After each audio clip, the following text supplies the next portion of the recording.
Hi, good evening, everyone. Apologies. Thank you for your patience. We'll get started momentarily. Thank you.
And did you get the invite? Hi, good evening, everyone.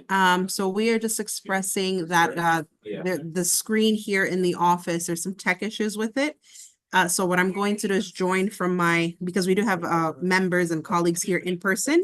I'm going to share or log on using my personal laptop so that the colleagues here in person can follow along. So if you bear with us for another minute or so, again, thank you for your patience. Much appreciated.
Hi, good evening, everyone. Just checking to see if you can hear me on Zoom. Looks like you can. Thank you. Wonderful. Thank you so much for your patience. Again, we are unfortunately experiencing some technical difficulties here, but I think we found a solution for the time being. I don't know, I don't know if the Zoom can see who's in the, I've got to turn on the camera. Yeah, there you go. Thank you. Thanks. So thank you again for bearing with us. But we'll go ahead and get started. We do not have quorum at this moment, but I know there are colleagues that are joining, so we should have quorum by the time it's time to vote for stuff. So 4 people now. we do have 4 people now, so actually we do have quorum because I know that yep, and Tanisha as well. Yes, I do. All right. So good evening, everyone. My name is Marielle Ali. Welcome to the June 2024 Housing and Human Services meeting for Community Board 12. Thank you so much for joining. We do have a bit of a long agenda today, and there's a lot of kind of really important community items that we have, and I just wanted to quickly go through it. Particularly for those who may be on the call that may not have the agenda in front of them. So we will have a presentation from HPD, and it is an update from the results from their visioning workshop that they held earlier this year for the 4095 9th Avenue site. We'll then have an update from the colleagues at Consigli, who will talk a little bit more about the current development at 4650 Broadway. We'll then have kind of our usual monthly updates from elected representatives and community-based organizations. And then we have a series of resolutions that will be put to discussion and for vote this evening, noting that, of course, the community board, this is the last meeting before the summer break, so we do have quite a bit of business to get through. And then there's a bit of kind of old business, and then I also know that there's an item pending in new business. So with that, I would like to ask the I would like to ask the members of the Housing and Human Services Committee to kindly introduce themselves. We'll start with the colleagues online, and then we'll turn it over to members in the room. Thank you. I'm happy to start. Hello all, I'm Indiana Porta, and I'm a member of this committee and public safety. Thank you very much. Hello, Tanisha Grant, and I am a member of this committee and a member of youth and education. Hello, everyone.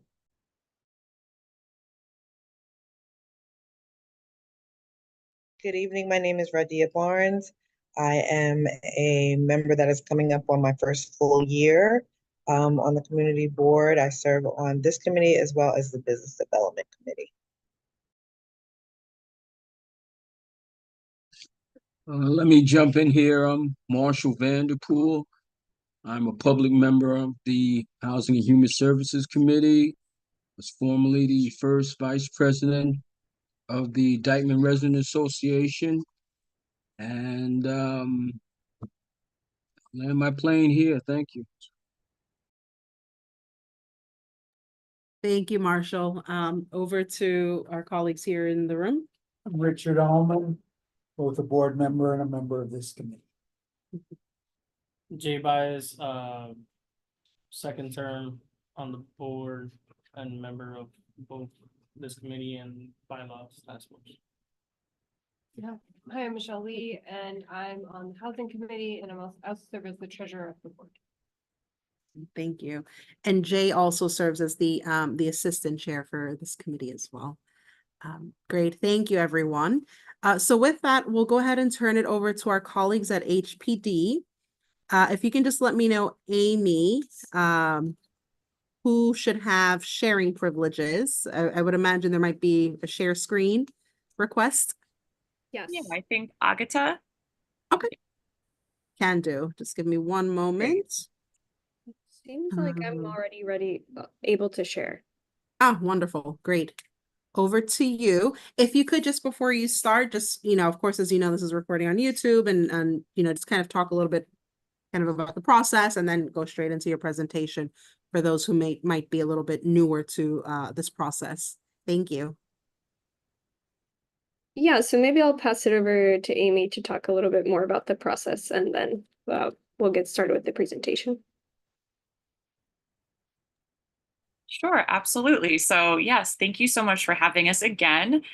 We came to see you, I think it was in December, so a while ago when it was cold. We were starting this process.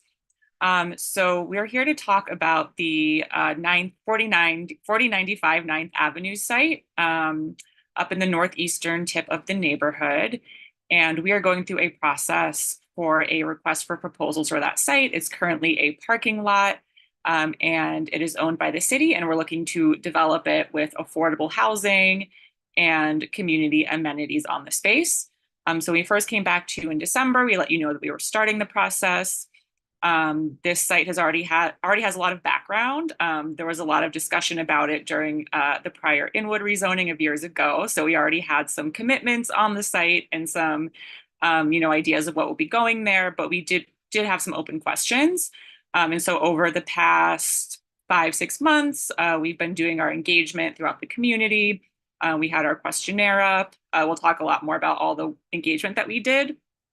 But at this point, we're here just reporting back what we've heard. So this is our next step, just so you know what we all heard. And then once we sort of, get through that and make sure that we did hear everything correctly and that we're all on the same page, we're going to publish that into a report. And then after that, we'll be releasing our request for proposals document for development teams to give us their proposals based on the requirements for the site, as well as what we heard through the visioning. So this visioning document is really important. Teams really have to pay close attention to it and respond very strongly in their proposals.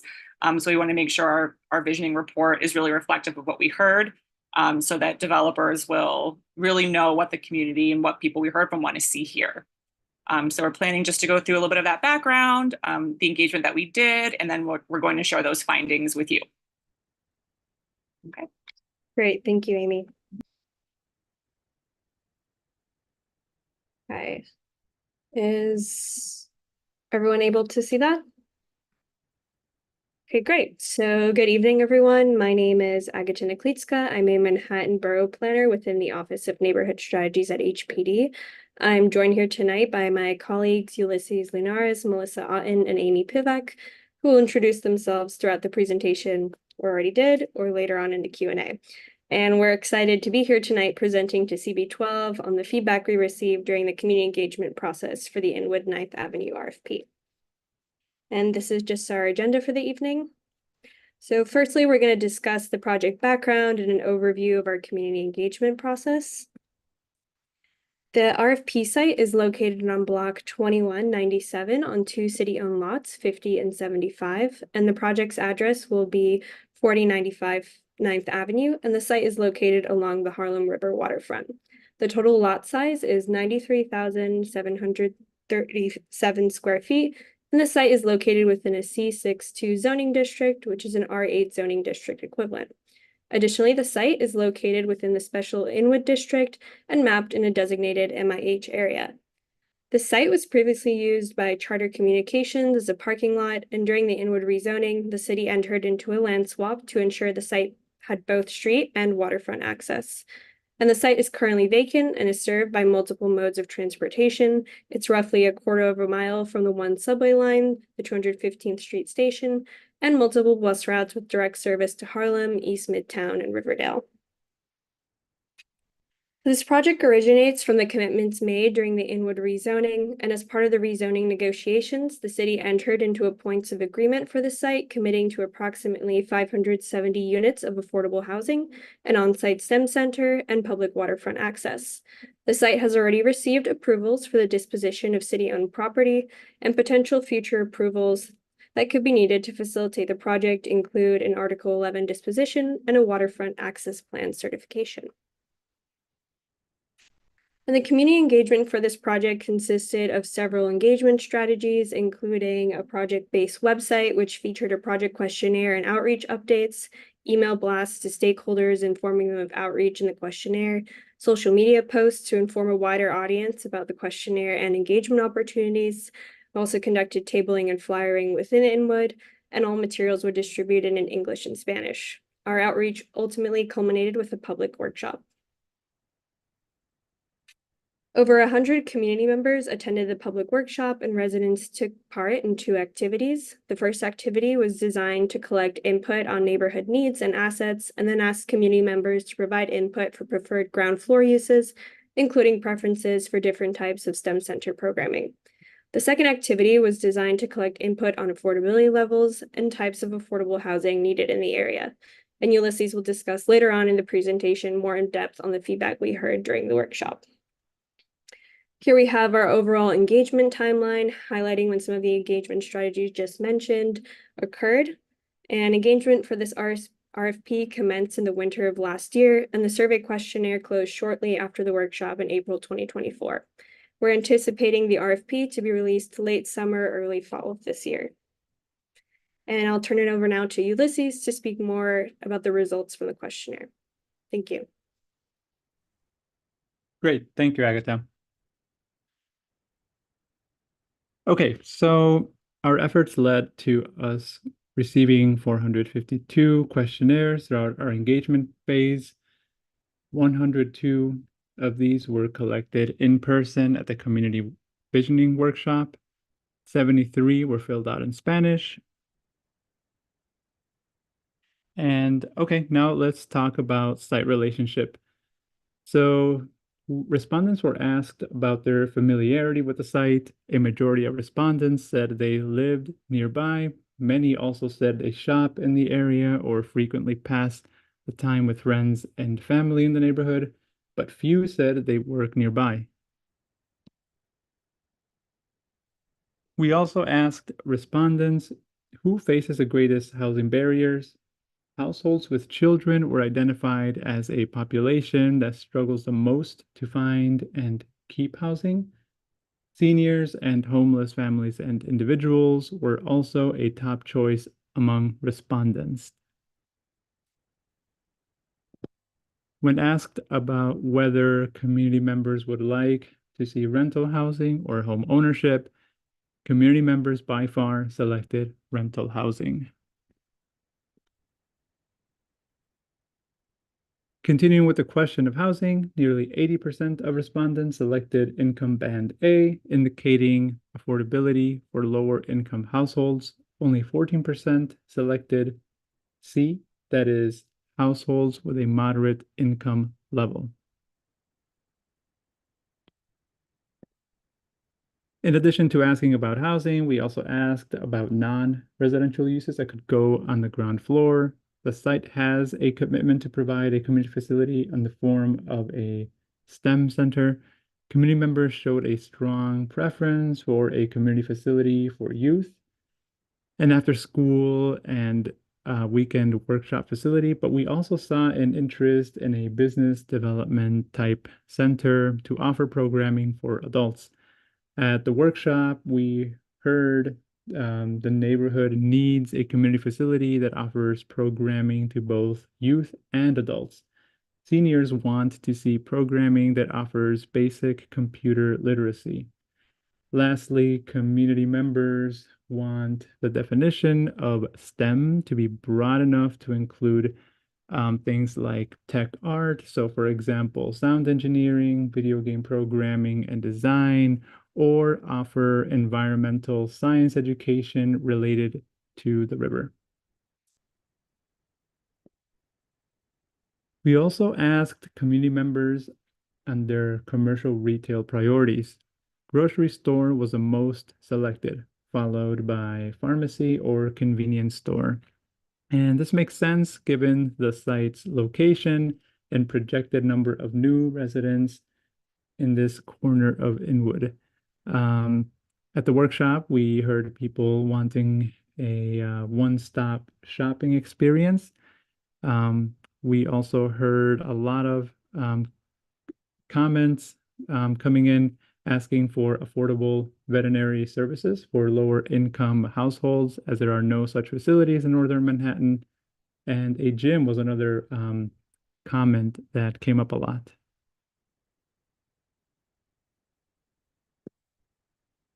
Because the site is located along the Harlem River waterfront, we also asked for feedback on open space amenities. The most popular amenities were a soft planted shoreline, followed by a small playground and seating overlook. So community members want to have a natural refuge away from the city, place where people can relax after work. And there was a lot of emphasis on the usage for native plants.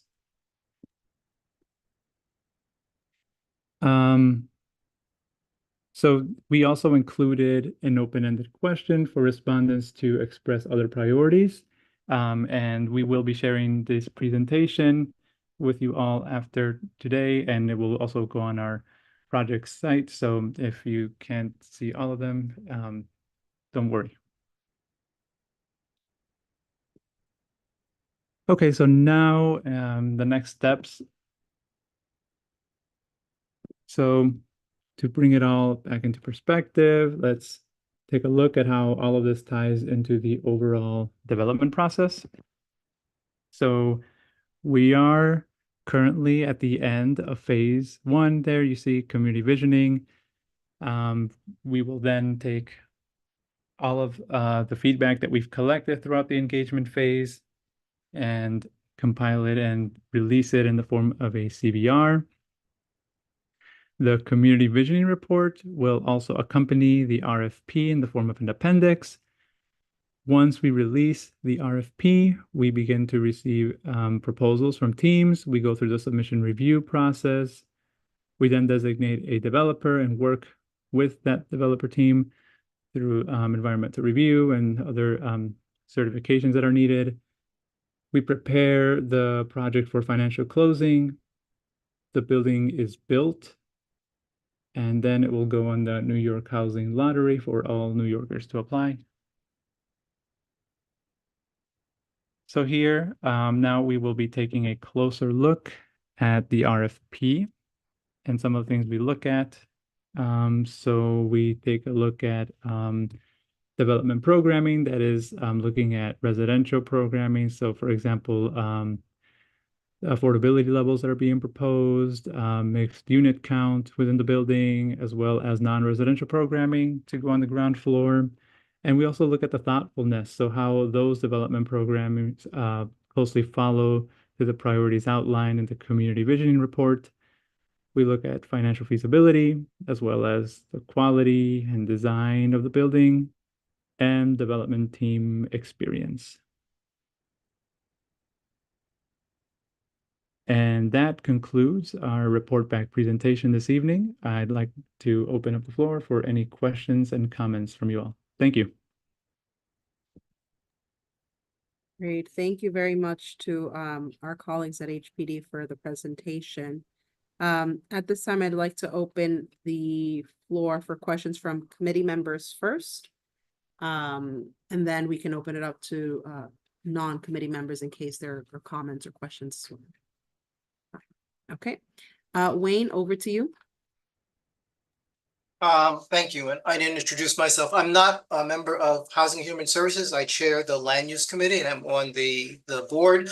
I'm curious what type of questions HPD posed to the participants at the workshop about the proposed 570 units in terms of type of units and unit mix, because that is always an issue that comes up when new projects are presented to the community board for review. It seems that, invariably there's an over concentration of studios and ones, and that the units are somewhat tight, even if they are 2 and 3. So what kind of questions were asked? What feedback did you receive?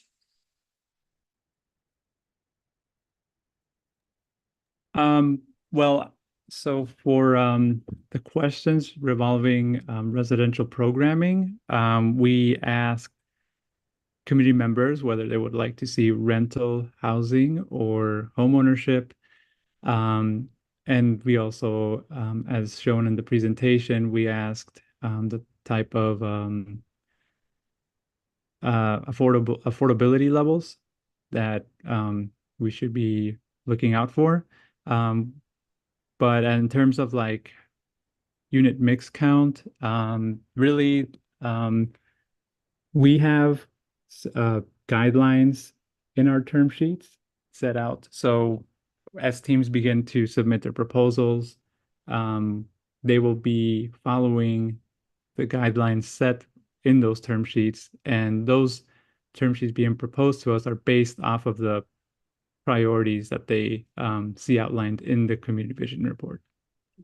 Right, And I guess just sorry, can I just piggyback on that a little bit, just to add a little bit more? We did ask our first question, which was who is in most need of housing in the area? And in that one, we actually see in different neighborhoods quite a variety of responses. Another one we saw mostly young adults.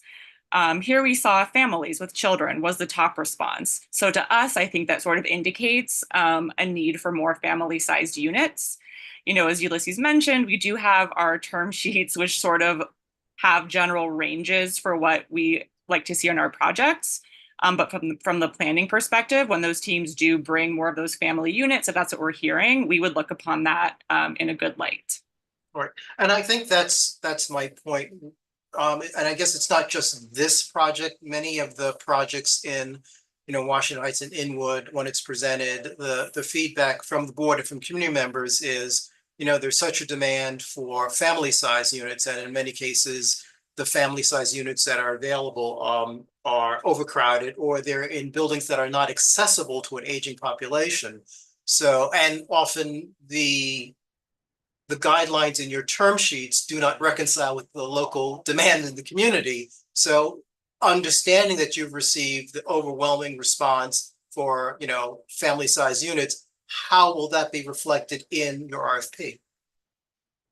Yeah, I mean, this is something that we hear a lot. And we do bring this feedback back every time we hear it. It doesn't necessarily mean that people change all their policies and listen to this, but we do bring this back. It's interesting when we score the RFP, we have a bunch of different folks who are scoring it. We have designers, we have our finance folks, we have us, the planners. I feel like there are even more, but it's a lot of people who look at it. And it's interesting because sometimes there is a little bit of a tension between the different people looking at it. You know, for the finance folks, they do care a lot about that bottom line and making sure that everything is meeting what the term sheets require. But I'd say on the planning side, when we hear these requests for more family size units, we really do look at that and we score those more favorably. So we kind of balance that out a little bit, or maybe do kind of get these projects that are a little more family oriented. I would say in the actual RFP, it will probably won't speak to that specifically. We usually leave it pretty open and we say, you know, folks can propose a term sheet that they think makes sense. But we tell the teams, again, to read the community visioning report very carefully, and teams know these are very competitive RFPs, and that if they want to win, they really have to take into account what we're hearing from the community. So anyone who's doing their homework will hear that this is a big need in the area. Great. Thank you, Ulysses and Amy. Indiana, you had your hand up, and then Marshall. Thank you. I just had a quick question. Is there anything being contemplated in terms of the subway stations in relation to this project, specifically about wheelchair accessibility? Does anyone on the Manhattan planning team have any conversations with MTA? I'm not sure if that's anything that is underway. We haven't had any conversations with the MTA. You know, if you have feedback about accessibility, you can reach out to us, and we could try to talk to our friends at the MTA if there's certain concerns. You know, we've certainly heard, you know, questions about accessibility when it relates to this specific project, but as far as the MTA and the subway station, you know, that is up to the MTA. But, you know, we're always happy to reach out if there's something specific that, you know, you want to talk to us about outside of this project.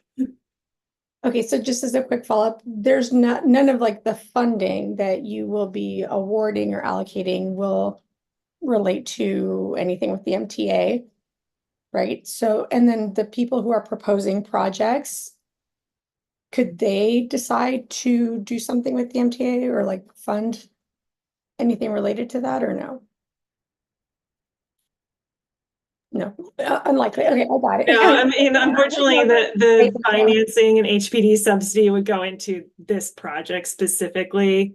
And I don't, I don't know a case, and Amy, I don't know if you know a case of, something being done outside of the site itself. Okay.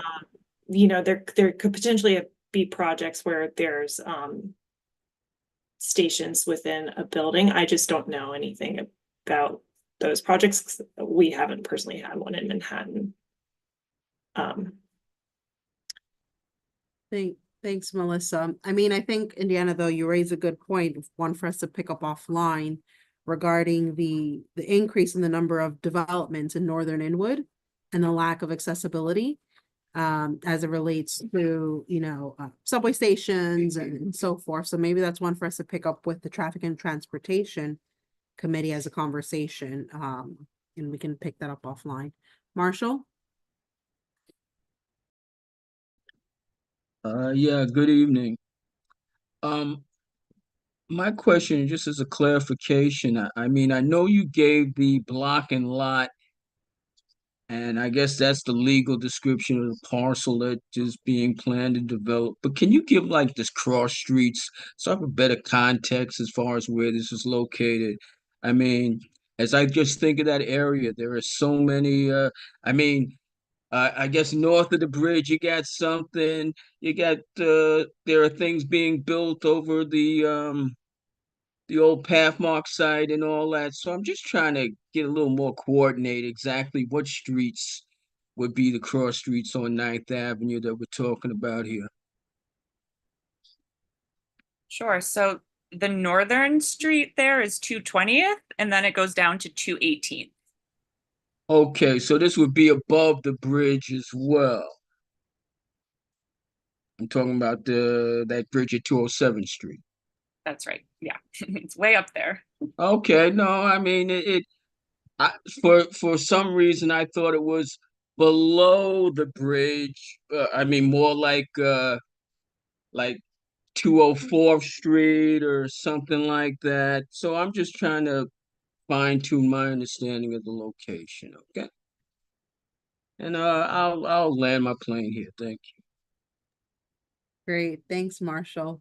We'll now go to our members in the room. Can we just Richard, add one please, comment? over to you. Because I'm looking at a map too, Mm. and I think questions about transportation and accessibility are very relevant to this project. Mhm. There isn't any subway station that's close there. Just the It's really 215, it's a little close. bit of a walk. 215, Yeah. Or across the Broadway Bridge at 225th. Realistically, it's served by the buses that go up and down Broadway. Yep. And, and those are a block away, but that's not happening. Mm-hmm.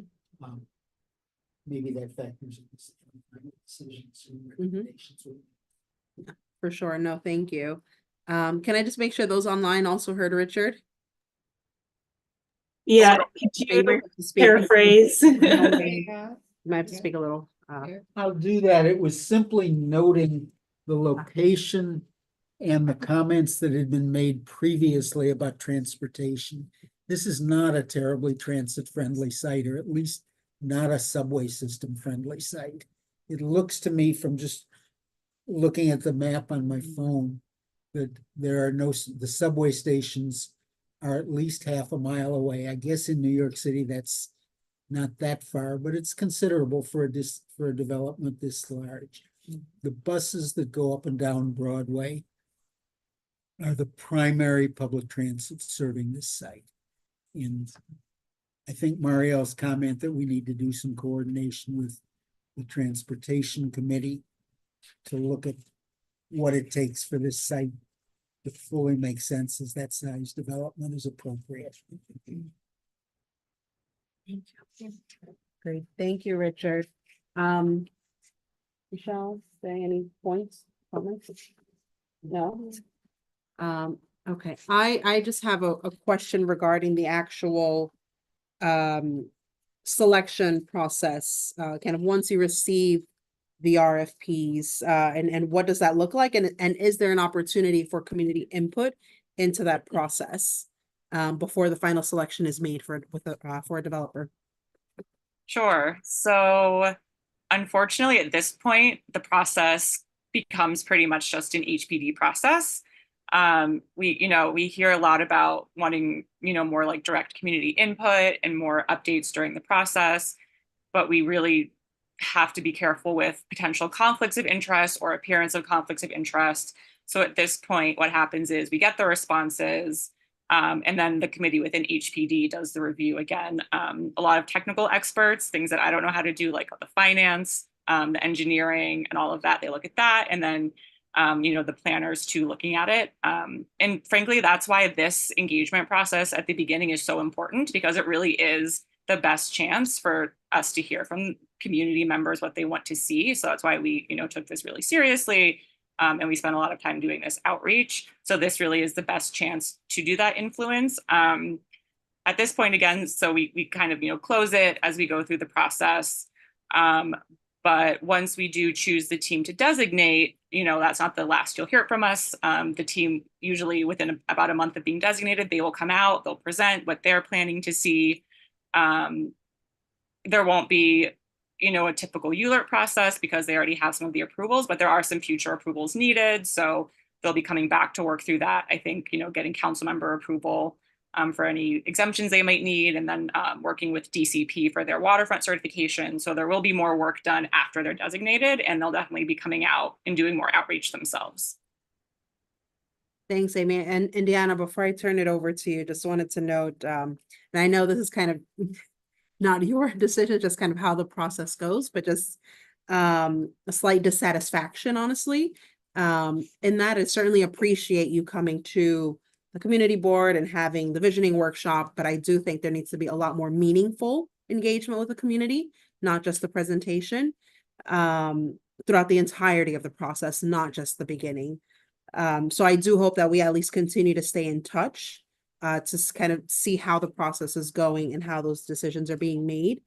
As you saw and as you just presented, like there is such a need here in our community for households with children, homeless individuals, seniors, and we really need to see that present in kind of what ultimately comes of this site. The other thing that I would kind of just state for the record, that we really want to see a high percentage of community preference for Community Board 12. I know sometimes we kind of only see like 50%, like we really need affordable housing right here in our own backyard. And so just, again, stating it for the record. Indiana, over to you, please. Thank you. Thank you, Chair. I was just curious if you had, kind of off the top of your head, is there a elementary school close by, a middle school, and a high school? Like, what are the closest schools? I actually don't need even the specific numbers. I'm just thinking, like, since we're hoping that this is for families, I'm just trying to get a sense of where the schools are in relation to the property. Thank you. I might kick that over to the Manhattan planning team. I don't know if you know schools in the area. I know it is right across the street from the charter school.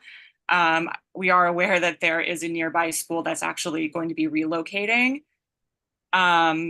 Beyond that, I'm not sure. If Manhattan planning does, they can jump in. If not, we can get back to you with that information. And, we make sure that we coordinate with other agencies to let them know what we're planning, and hopefully they can do some, proactive thinking too about all the new residents who will be coming here. Thank you.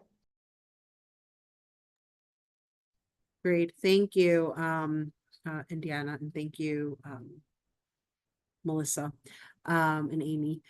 Can I just check if there's any questions here for non-board members for HPD? No. Okay, I'm not seeing any final comments from board members. No. Okay. So thank you. Can I suggest, is it possible to share the presentation or the slides with us, so that we can share it with our colleagues who are not able to make this evening's meeting? We'll certainly be in touch with you. We certainly expect to receive the kind of community visioning report and kind of the RFP once it's live. And again, really kind of stressing the point of continuous engagement with us, and hope to see that throughout the entirety of the process. Thank you. Thank you. Understood. you. Thank you so Have a much. good evening, everyone. Thank you so much for having us. Thank you. Take care. Have a good one. All right. So thank you, everyone. We are now going to turn it over to Consigli. Can I check if you all are on? I don't see you online, or are you as a attendee? Possibly. Oh, okay, I see you here. Yeah. Okay, got it. Who's presenting? Ken, you're presenting, right? Okay, so I'm gonna promote you to panelists. You should get the option in a minute. And then anyone else from your team as well needs that option? Yes. Okay, your name, sorry. Two separate projects. Okay. Yeah, there's a few projects. Okay, Dave, you got it. So we're Nice. actually adding a charter high school Oh, in the okay. area, so Okay, I think this helps answer your other question. thank you. Well, hold on, let me just make sure I'm promoting as well as a panelist. I think that's the one that Domingo was talking about.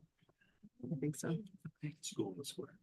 Yeah, I think so. That was the one. Yeah, so I'm just like placing it because I remember we had a, That name sounds familiar. yeah, he's the chair for our Youth and Yes. Education Committee. Wonderful.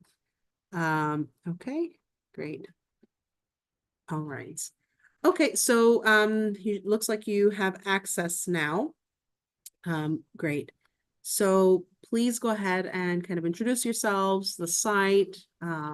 Over to you. Thank you for joining us. Well, thank you all for having us. So let me come on my door.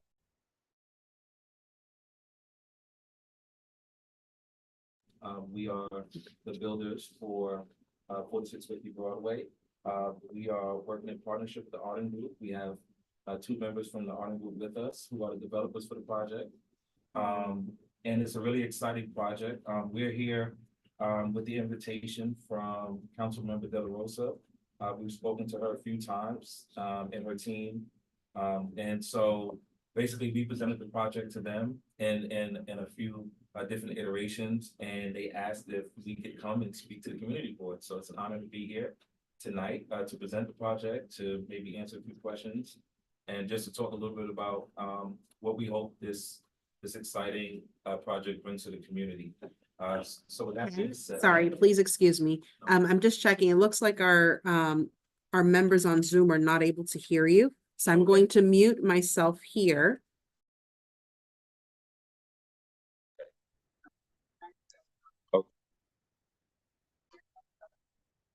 Can you all hear me now? Good. Okay. All right. Perfect. All right. Here we go. Back to the top. So good evening, everyone. My name is Kenny Hard, no relation to Kevin. I am the community liaison at Consigli Construction. We are the builders for a brand new residential and mixed use space at 4650 Broadway. I'm here with a few key members from our project team, as well as the developers, two members from the development group of Arden Group. We're working in partnership with them to build this project. We're really excited to be here. I'm here because we were invited personally by Councilmember De La Rosa. We were given a privilege to share a few different renderings of the space and of the project and of what we're building. We answered some questions from her and her team, and she asked if we could come back and share with the community board. So it's an honor to be here with you all tonight. We're gonna talk a little bit about the project, maybe answer a few questions, and hopefully you'll be as excited as we are about what we're building and bringing to the community.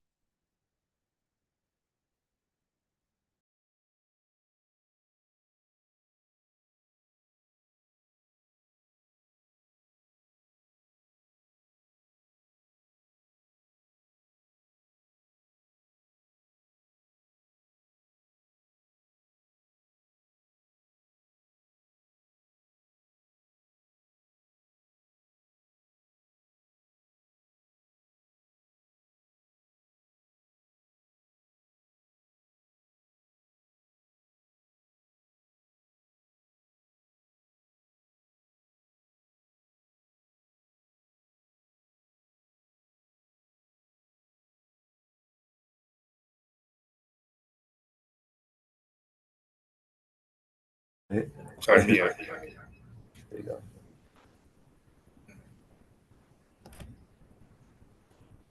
All right, from the top again. Here we go. We got thumbs up on the. Okay. All right. My name's Anthony Gervais. I'm the senior project manager for Consigli Construction. We're the general contractor for the job. 4650 project is located about 3 blocks away from the 200th Street Dyckman stop on the A train. The building is 22-story mixed use. There's 16 floors that are residential, 222 total apartments. Of those, 35% of them are affordable housing. And out of all the units, roughly half of them are 1-bedrooms, and the remaining are a mix of studios and 2-bedroom apartments. The other floors, other than the residential floors, are like I said, mixed use. So it's a no, you can leave it there for now. It's a mix of 1.5 floors is the charter school, which David will talk more about. There's roughly 1.5 floors that's dedicated to grocery store, and then another floor that's dedicated to will be leased out to a medical office. Currently, the project is we're right now in the process this month of completing the lobby and 4 of the residential floors in preparation for the beginning of July, where we will be opening a leasing office. And then the beginning of August, we will be occupying starting to occupy the building with tenants, and also opening the parking garage to spaces for those tenants. So I think I can go over to David. He'll talk to you about the charter school.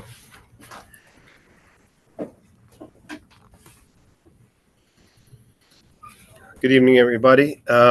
David Johansson, project manager with Consigli, working on the school in the square. Also shares the 4650 Broadway address. It's located on Sherman Avenue, just around the corner. And it is a charter school, high school. It's an extension of the existing lower school that already exists on, I think, 179th Street and Wadsworth Avenue, right near the Port Authority bus terminal. This is going to be the school for the graduating 8th grade class. They're going to be transitioning in as 9th graders on August 26th. That's when the school is set to open. Everyone, the students and the teachers, board members, donors, everybody is super excited about the unveiling in August. So the picture on the screen right now is the view you would have when you enter the school from Sherman Avenue. This is the first floor. It's roughly 2,000 square feet. The second floor is roughly 8,000. And then the rest of the 56,000 square feet is on the third floor. On the right is the seating area. There's an ADA bathroom there by the water fountain, the reception desk, and behind that is a small office and the food pantry, which is a big thing that the school does at their current location. They purchase and they accept donations of food and hand them out on weekends. Past that orange area on the left is a private elevator for the school. And then the door just in front of that is the grand staircase, which is well lit to the south, which circulates from levels 1 through 3.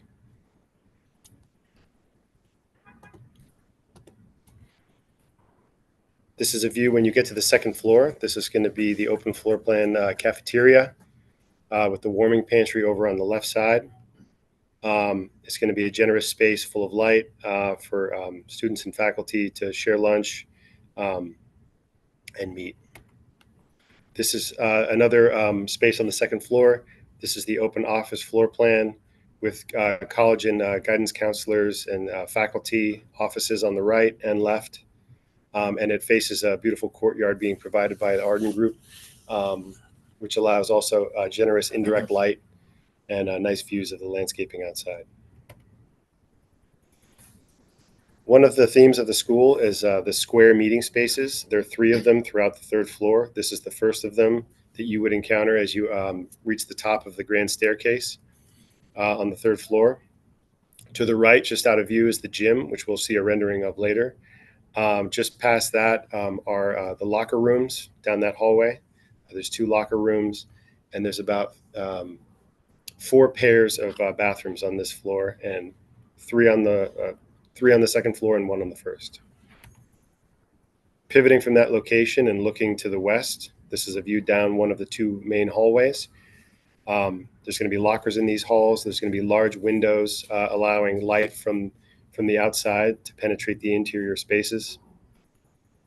Down at the end in the yellow, you can see the library, which we'll see in a minute. This is a view inside one of the classrooms. Each of the classrooms along the Broadway side of the building has generous views of Fort Tryon Park up to the cloisters. There are 16 classrooms in total. There's going to be 4 science rooms, 1 for each grade, and a large art room. Each of them have sinks and the latest technology, smart boards, and magnetic marker boards for teaching. And each room is going to have electronically controlled dimmer settings for the windows to shield from the light, reduce glare. This is the second of the 3 square meeting spaces. So right from this view right here, you can look down each corridor. To the right is the gym. Behind you is the library. And here's a view inside the library. And this library follows the curve of the building that was there following the building before, the old Packer building. The offices behind there are career counselors, guidance counselors, and the records room.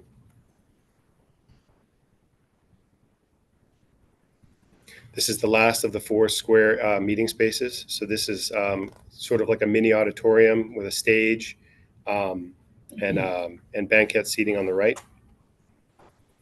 And the last of the slideshow we'll see here is the full court gym with 2 large glass backboards, both of which are telescoping to host both events for like 5 to 8-year-olds who need lower backboards, all the way up to men's league basketball. And the school is very open to the idea to open this up to the community for use when not in school hours. This gym also transforms into an auditorium.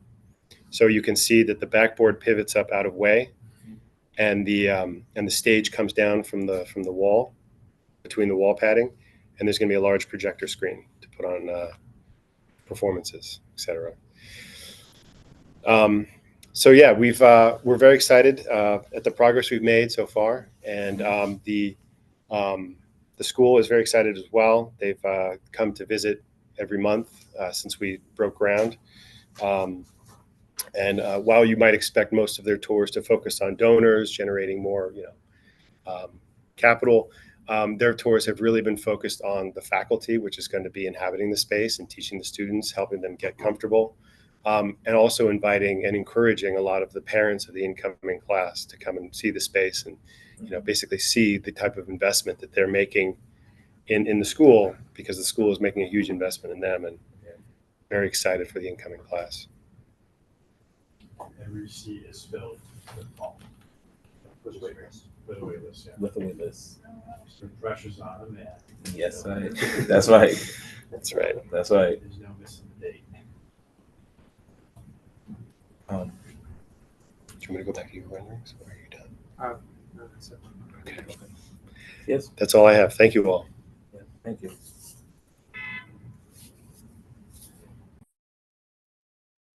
Yep. That being said, obviously, we would love to open the floor if there's any questions, thoughts, comments. We would love to hear them. Great, thank you. There we go. Thank you. Sorry, just going back and forth with the I know. stuff. Yeah. Take it back. Thank you for taking the time to join us this evening. And as I mentioned, also kind of to HPD, one of the things that we're trying to do as a committee, and so thank you to Michelle, but also of course Carmen de la Rosa's office, our city councilwoman, is just have a relationship with the developers that come into our community. It sounds like, from what you shared, particularly around the school in the square, the fact that it's already kind of filled with a waiting list, and kind of, we really want to build good relationships with kind of all of you. So thank you again. I have a question, but I want to first, we'll start maybe with those in the room first for questions, and then we'll go to our members on Zoom. If you have any questions for our colleagues. Echoing, of course, the comment on relationships, but what's happening with the grocery stores? Or if you want to come here or. Oh, yeah. I'm sorry, it's just. Yeah, yeah. Thank you for bearing with us. Yeah, right. Yes. This is Justin Gardenier. I work with Arden, who's the developer of the property. Can you please repeat the question? Question is about the status of the grocery store. The grocery stores. Yep. So the substantially all of the ground floor of the property will be dedicated to a grocery store just west of the entrance to the school. So all the way around the curved facade, that'll all be grocery store. They have some storage space in the basement. We're actually signing a lease any day now. We're waiting for lender approval with a local grocer, not a national chain. It's somebody who's in the market already. So they're looking to expand their presence. That's as much as you want to say right now. Right now, yes. I don't want to jinx us. Thank you. Great question. Jay, Shell, any questions? Sorry? You can come back. Okay, yeah. I want to ask a little bit about the affordability.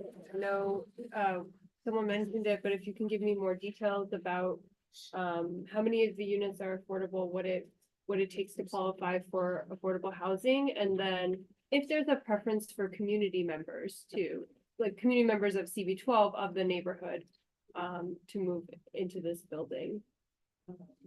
So I'll speak to the number of units and then about. Sorry, because I'm here, so people on Zoom can hear. Okay, so just. Yeah. Yeah. All right, it's Anthony again with Consigli. I'll speak to the total number. The total number of apartments in the building is 222 units. The total number of affordable rate is 79, so that percentage is just over 35%. Within the affordable, there's actually not. It's 67 affordable. It's 30%. That 67. Oh, okay, 67, my numbers are a little off, so it's 30. It's 67 affordable, 155 market rate. Okay, it's a little different. Okay, so within those, so I guess my numbers may be a little off, but I'll say like this: they're about 50%. No, it's more. I have me checking. Okay, so I'll say I had roughly 30% one bedrooms, roughly 30%. Roughly 31 bedrooms, roughly 32 bedrooms, and about 15 studios was the ballpark. Yeah. The mix of units of the affordable is identical to the mix of the units as a whole. Yeah, right. And sorry, could you repeat that again? It's 1 bedrooms, 30%. 2 bedrooms. Tell you what, I got it.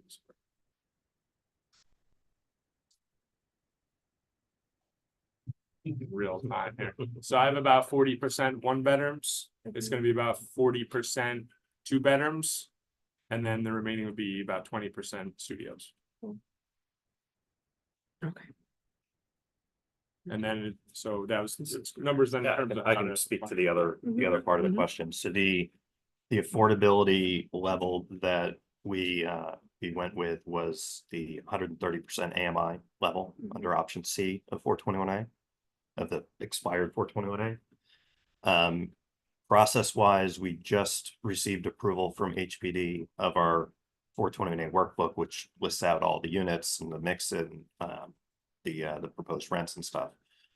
So that kicks off the process of the marketing and the publication in order to get the information out to the community for the upcoming lottery, which will happen most likely later this year.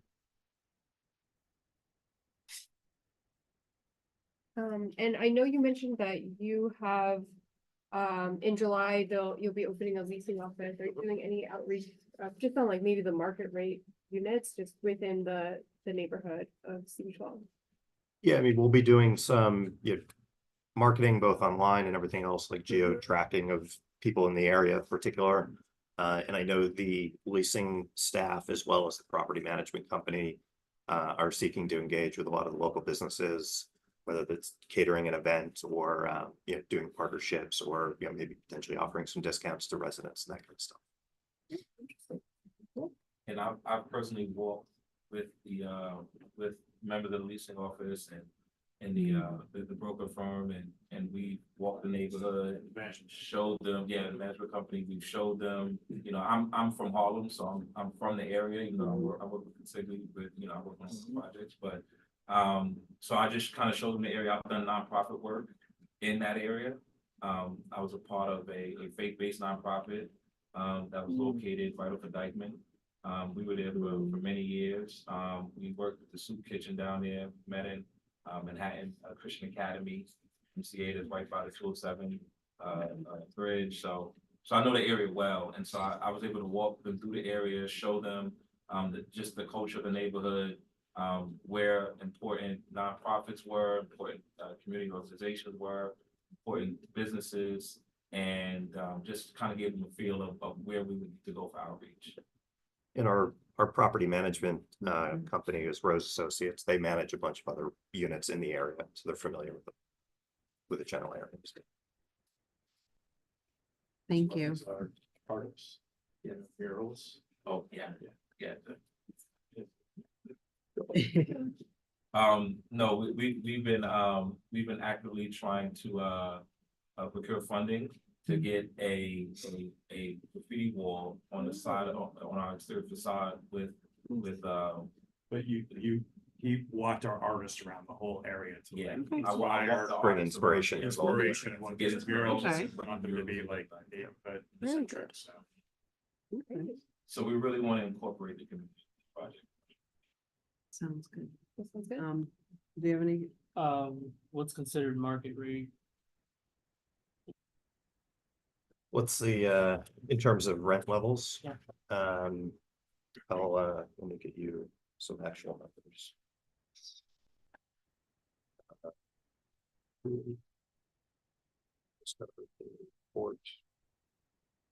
So the units that we're currently using floor plan, we're leasing off a floor plan until we open the leasing office.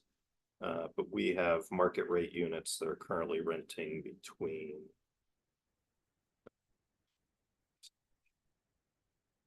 Bear with me for 1 second. Just pull up. Between roughly 2,700 going up to, as you can imagine, substantially higher to about 5,000. So for 2 bedrooms, for the larger 2 bedrooms, higher floor, larger units. And you said you were having like a medical floor? Yeah, so the base of the building, the podium of the building under the zoning requires community facilities. So we've got 2 floors above grade, one of which the school is taking the entirety of, plus part of the 2nd floor. The balance of that, we're targeting either other types of school type uses or more likely a medical, some sort of medical facility on the 2nd floor, which would have its own dedicated lobby on Broadway. And we also have some space in the basement that also has a private entrance lobby on Broadway that could also be used for whether it's a gym or other retail uses or other uses that the community would need. And since I know you have to go to lottery through the affordable program, but for the market rate, how will people know? So we've kicked off our marketing process. We're working with the marketing directors, who's the broker of record. We've got signage on the building. We're getting a lot of traction from that, just direct people calling or going to the website. There's a social media campaign that's going out, Google Ads, Facebook, Instagram, those types of things. We're also going to be targeting Street Easy shortly. We haven't kicked that off yet, but later this month we'll start working on Street Easy as well. Is there any information you can share with us that we can share on our newsletters and stuff? So Yeah, we could share. I mean, at a minimum, we've got the website itself is 4650 spelled out in letters. Right. .com. So that would be a good starting point, and then certainly we can direct you to other resources I'll just have to get them from the marketing director. So we're still somewhat early stages, but we can get all that information. And then from a affordability perspective, a lot of the phone calls and outreach that marketing directors has received to date has been about the affordable. So we're taking that information. So we're keeping a log of the information, of contact information, so that we can provide that to, we're working with Settlement Housing Fund to run the lottery process. So we'll be able to transfer all that information over to them so that they can make sure that they're directed appropriately. And I just think it's important to emphasize too, this is a very beautiful space. I'm not just saying that because we're building it, but it's a beautiful space, but there are no separate entrances. Everybody gets the same amenities, whether you're affordable or market. This space is for everyone. So I just want to emphasize that as well. And all the units are spread, distributed evenly throughout the building. In the same proportion as all the market rates. So there's no, you're trying to put them all on the bottom floor, back corner. That's right. That they're evenly distributed throughout the building. That apply to the views also. Yes. There's really not a bad view in the building once you get up fifth or sixth floor, because everything, you got park views, everything west all the way up the building. And then on the looking east, I mean, the neighboring buildings are 4 stories. Yeah, you see all the way over the East River. It's pretty spectacular. Thank you. Any other questions? Because I have some. Oh, sorry, just a quick Go one. ahead. Like, I think I might have missed it from before, but sorry, is there a preference, community preference either in the affordable units? I don't know the answer to that, but that's certainly something I'd be more than willing to discuss with Settlement Housing, who's going to be guiding that process for us. Good question. Thank you, Michelle, and thank you for the presentation. I do want to acknowledge that we do have 2 hands online. I'm just going to go in and ask my questions, and then I'll turn it over to Indiana and Wayne for their questions. I mean, just something to kind of share with you all in case you were not aware, but according to the kind of New York City Equitable Data and Development Explorer, kind of the average household in CB12 earns between $39,547 and $54,047. So obviously this particular development is not for people within that income range, but just putting it out there as a developer, that I really hope that you all consider kind of, keeping that in the back of your mind for future developments. So that's incredibly important. I do, though, want to acknowledge, as you mentioned, the fact that School in the Square has the food pantry, which I think is really great, and really hope that they continue to do that and offer those services for members of our community. Talked about possibly working with them once they're kind of set up, using access to the gym, which is one of the things that we have struggled with a lot, kind of community spaces. So thank you for that. And then I guess just a question, remind me again, for the affordable housing, it was at 130% AMI? 130%. Okay, which is not affordable for a lot of people here. Just want to, remember that. But again, thank you for joining us this evening. Indiana, over to you. Thank you, Chair. I have 2 or maybe 3 rapid fire questions. The first one is, are any of the units accessible, wheelchair accessible?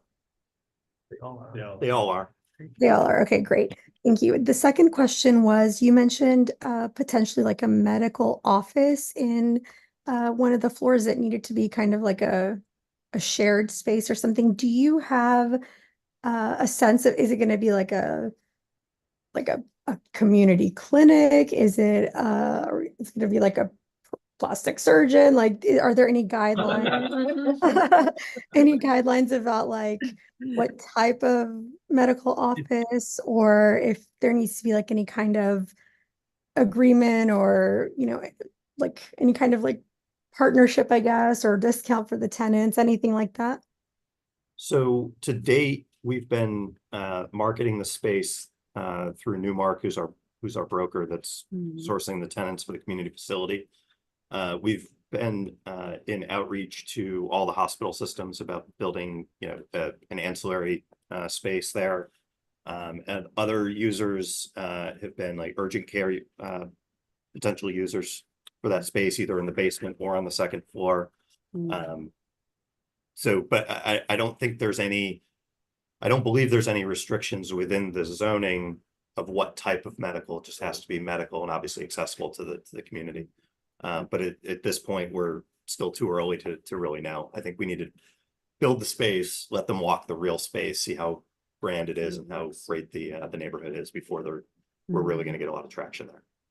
Great, thank you. And then my final rapid fire question was, I may have misheard, but you said that there were like 3 or 4 floors that you were going to start trying to lease. I forget exactly when, but like early in the fall, correct? Yeah, actually this summer, we're currently leasing with just floor plans. But in the next several weeks or so, we'll be opening an actual leasing office in the property itself. And then we expect first move-ins to be right around probably August 1st, August 15th.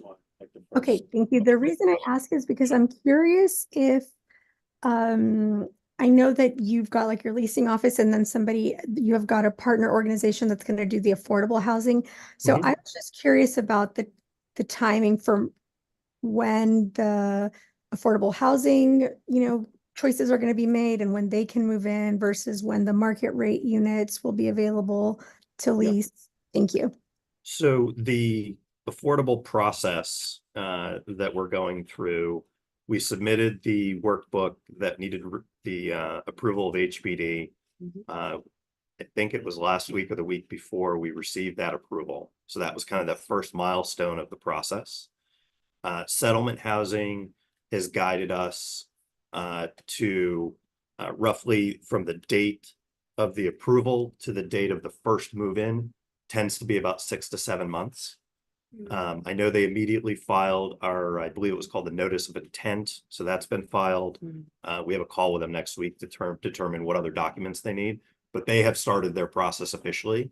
But I would expect, by the time the lottery is put up and everybody enters it and then the selections are made, it's probably realistically the beginning of next year. In your experience, can that be accelerated? Because we'll have a TCO to move all these people into the unit. The building will be ready for residents as soon as. Move them in August, at least at HPD can move quicker. With the approval, we're ready to move them in August. I'm not sure, but we can certainly ask and I can, that would be kind of ask the right people and can get back to you. So can HPD help accelerate the process? We'll have TCOs. We'd love to get people moved in We'd love to get as soon as have possible. The apartments will be done, ready to move in, so there's a need, so. We can come back to you on Yeah, that that would be great. question for sure. Wayne, and then I also want to acknowledge, we also have Jamila from Carmen de la Rosa's office on the line as well, who has a couple of questions. Wayne, over to you. Thank you. I have 2 questions, but just on the last comment, unfortunately, clearing all the hurdles for the move-in process can be an incredibly slow process. If anyone can accelerate it, great, but I wouldn't be surprised if it takes as long as you've been told. You mentioned that for affordability, you're using 100%, 130% AMI. Is that correct? That's correct. Yes. Will all of the affordable units be at 130 or will there be affordability tiers? So all of the units are qualified at 130. Okay, so I was, admittedly looking at 2023 data, but in 2023, I think the city's AMI at 100% for a family of 3 was 127,000. And so if 130% of that will be 165, and we can debate what the actual AMI is in CB12, but based upon 2023 data, it was like 62,000. So I'm wondering what was the thought process behind building a project with affordable units targeted at a household income of, 160,000, if the point at which half of the people have income below and half have above is only 62, it seems dramatically out of whack.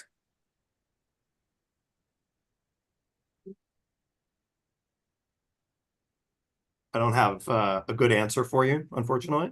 At the end of the day, it did come down in large part to economics of being able to make the building viable.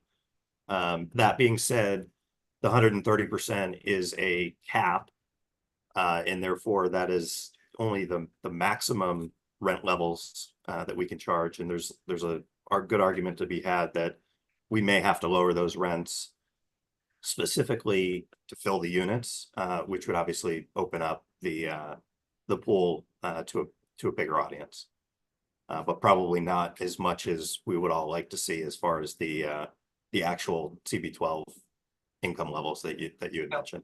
Yeah, it's actually, if you would look at all of Upper Manhattan, it's not just CB12. I think CBs 9, 10, 11, and 12 have similar AMIs. And I recall a presentation a few years ago, one of the housing seminars at the Center for Architecture, where it was pointed out by the speaker that New York City has a reputation of being an affluent city. But if you look at the data, it's really a moderate income city with pockets of wealth. And those pockets of wealth tend to characterize the city, but it's not an accurate reflection of what people actually make. Yeah. Can't disagree with that statement at all. Thank you, Wayne. Yeah, I mean, that's also why I shared that. Yeah. That point earlier. I mean, there are people, there was, for example, the People's Assembly that Congress council member that Rosa recently had, and we had people there who are working 2-3 jobs just to barely make their rent of maybe $1,500 a month, if that. And so it just seems disconnected for the reality right here in CB12. So I just want that to be on the record. Understood. But again, also appreciate some efforts that you've noted in terms of how can we engage the community. Obviously, the building is there, and hope that continues. Jamila, are you on still? Oh yeah, I have to promote the panelists. 1 second.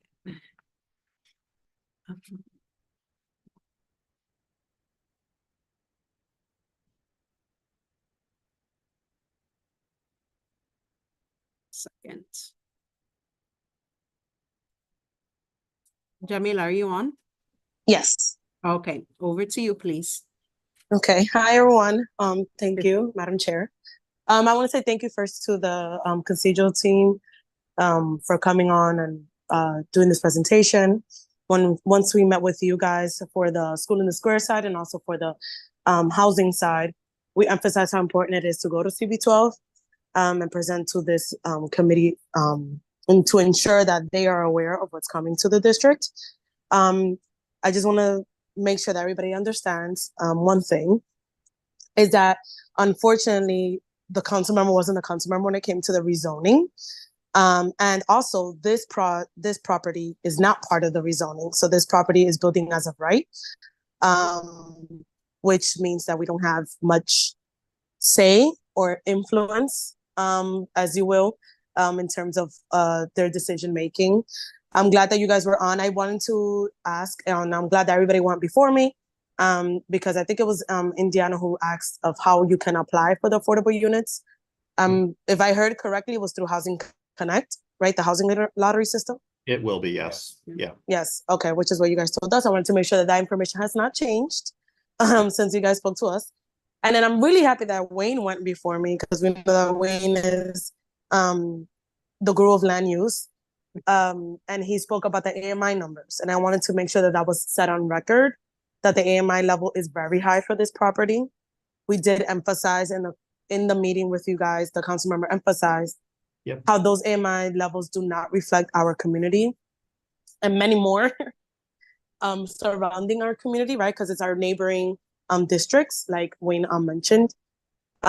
So I understand on your side, maybe the decision making for that, but I did want to speak to everybody at the board that we did emphasize that those numbers are very high and do not reflect our community, and that they will most likely have to lower their rents to maybe even rent them out, because I don't know many people who make that certain amount of money that live within our community, which can also mean a lot of people that are not within our community will be coming to our community, right? Which is one of the things that we talk about displacement that is happening all over our community with new developments. Not that that's on you guys alone, but I just wanted to emphasize what was discussed with the council member. And then the last thing is we also asked for if it's going to be a grocery store, for it hopefully not to be a corporation like Trader Joe's, or something like that. We asked for it to be maybe a locally owned supermarket association. There's organizations that have supermarket organizations that you guys can reach out to. And then we asked for the same thing with the medical office, for it to be reached out to the medical associations that are within our district. It doesn't have to be like the Dominican American Doctors Association, but there is a few that are within our community and have several little shops. We see many WMB, is it WMB? Something like that. Coming to our district, a lot of urgent cares that are again part of the chains, like a Trader Joe's chain. And we're hoping that that's not what's reflected in this property. But in terms of our office, we get questions every day. When is this application going to be put out? And, we try not to tell them that it most likely won't be for our people in our community, because that's very disheartening. But I hope that once housing lottery comes out, we can share it out with the community that maybe they might not qualify. So I want to make sure that you guys can, Kenneth especially, because I know he's there. I saw his face.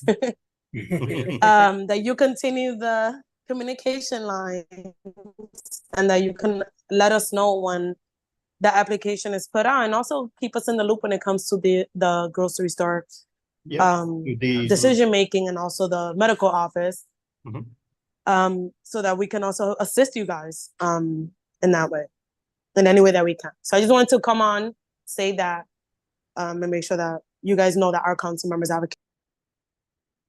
Thank you. Thank you, Jamila.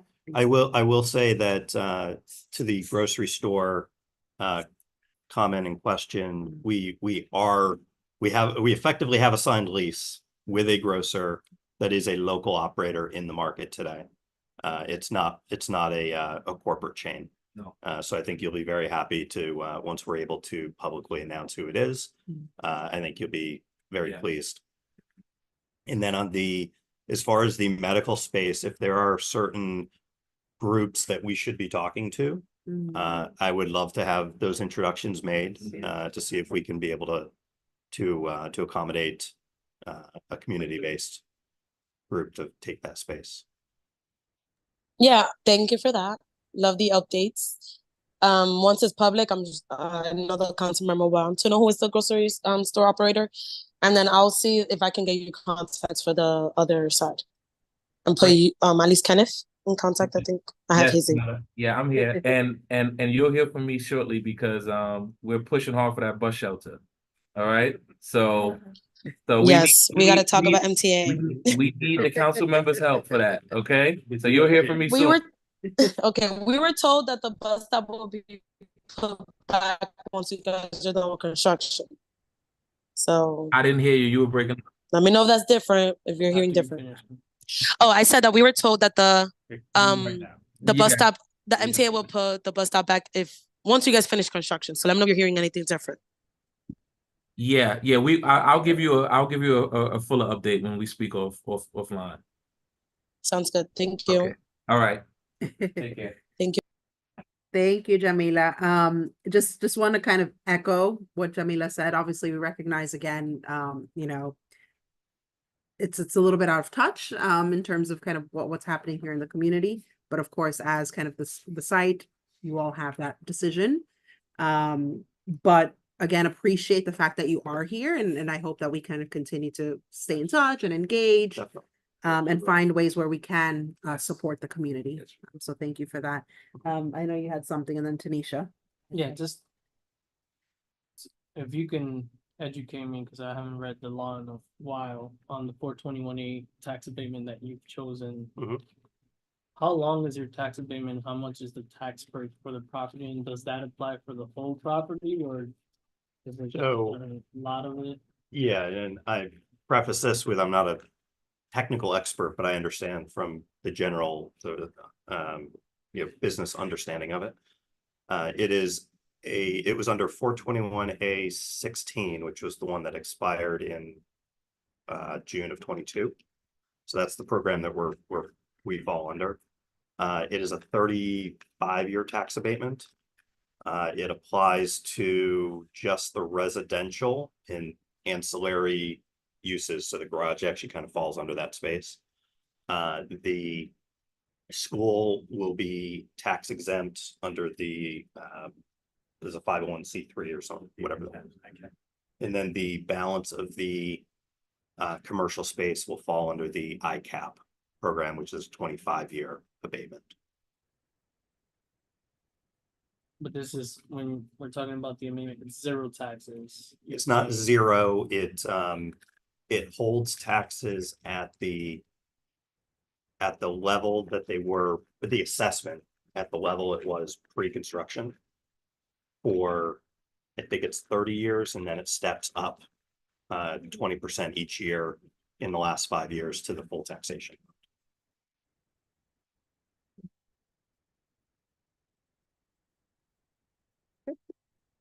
Do you know what was that assessment? I'd have to look it up. I don't recall. I only ask those questions because as you hear everyone here saying how what you're building, it's not for people. Mm-hmm. It's always been frustrating for a lot of people that live in the city Mm-hmm. to see that happen every time something new comes in. It's never for the people that actually live in the city. You know, and I'm sure, you know, when you lease these things, you're asking 40 times what that rent is, which is over 100K for an individual. Just if you could speak up, I don't think they can hear you even. Yeah, and so I know it's partly not your fault, and it's the way the economics of this world works. It's just something that we see time and time again. It's part of why when the Democrats took the majority in the state, we let that program expire. Because the people that have used that program have literally just let their buildings go in disrepair. And evict people to get higher rents. And that, like, you know, I argue that this island alone, Manhattan, will become an island for millionaires.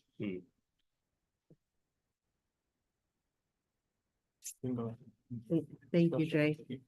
Understand. Just noting the time. I see Tanisha's hand and Radia, and then I think we'll close it at that. But it sounds like this is the start of a conversation. We'll continue to kind of be in touch. Happy to. So Tanisha, over to you.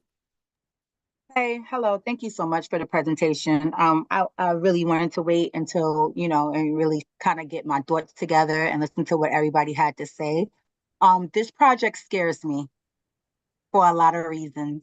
And the first reason is that it will be a source of displacement for our people in this community, and that it's not affordable to the people in the community. I see a lot of buildings go up, even some in Harlem, that are not affordable, that just stay there, that just be there. So I'm just really confused why we don't have a plan to make sure that we can fill the building with affordable apartments and make money at the same time.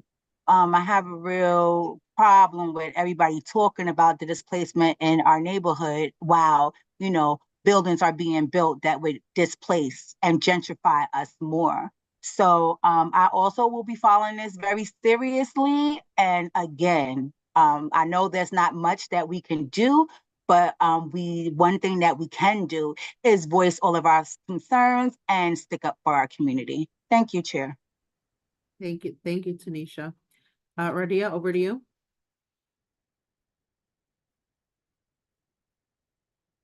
Yes, sorry. I wanted to know how the decision was made to only have studios, 1 and 2 bedrooms, and also what made you decide on this neighborhood to build this development? So I can speak partially to that. Arden Group acquired the site back in 2019, which I preface with, it was, I didn't start with them until 2021.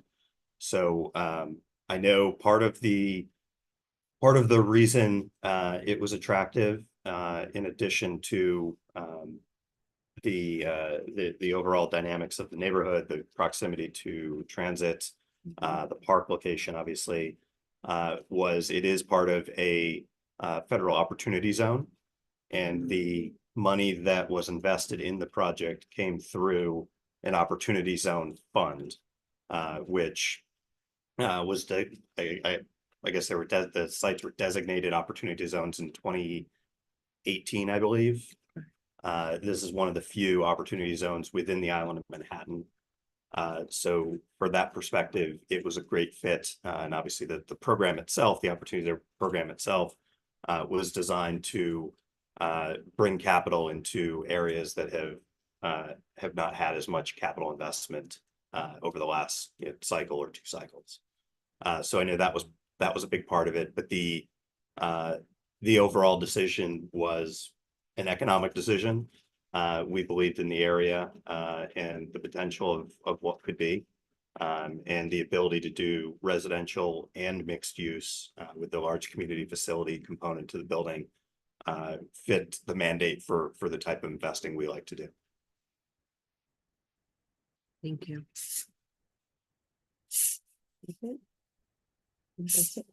Okay, I don't see any other questions, but again, want to thank you all for your time. Thank you.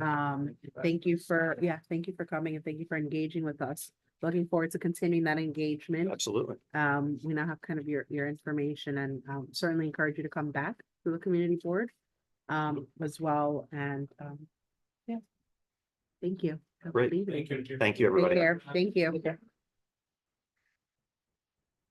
Okay. Let's see. Just make sure if you haven't signed, there's like a public sign-in sheet. We signed it. Wonderful. Right here, right? Yep, perfect. Thank you so much. Get home safe. Thank you. Yes. Please be in touch. Thank you So again. This is the beginning. Yeah, so we'll be in touch. Sounds good. Thank you. Take care. Have a good evening. All right. So the next thing we have on the agenda, is the monthly updates from elected representatives. I don't know, I think Jamila, you're the only one on. I'm not sure if you have anything that you would like to share at this moment. Not much. The only thing I would say is, since we're already on the topic of developers, is that our goal for this summer is to meet with any developer that's within our community, but also some owners of the empty lots that we're seeing.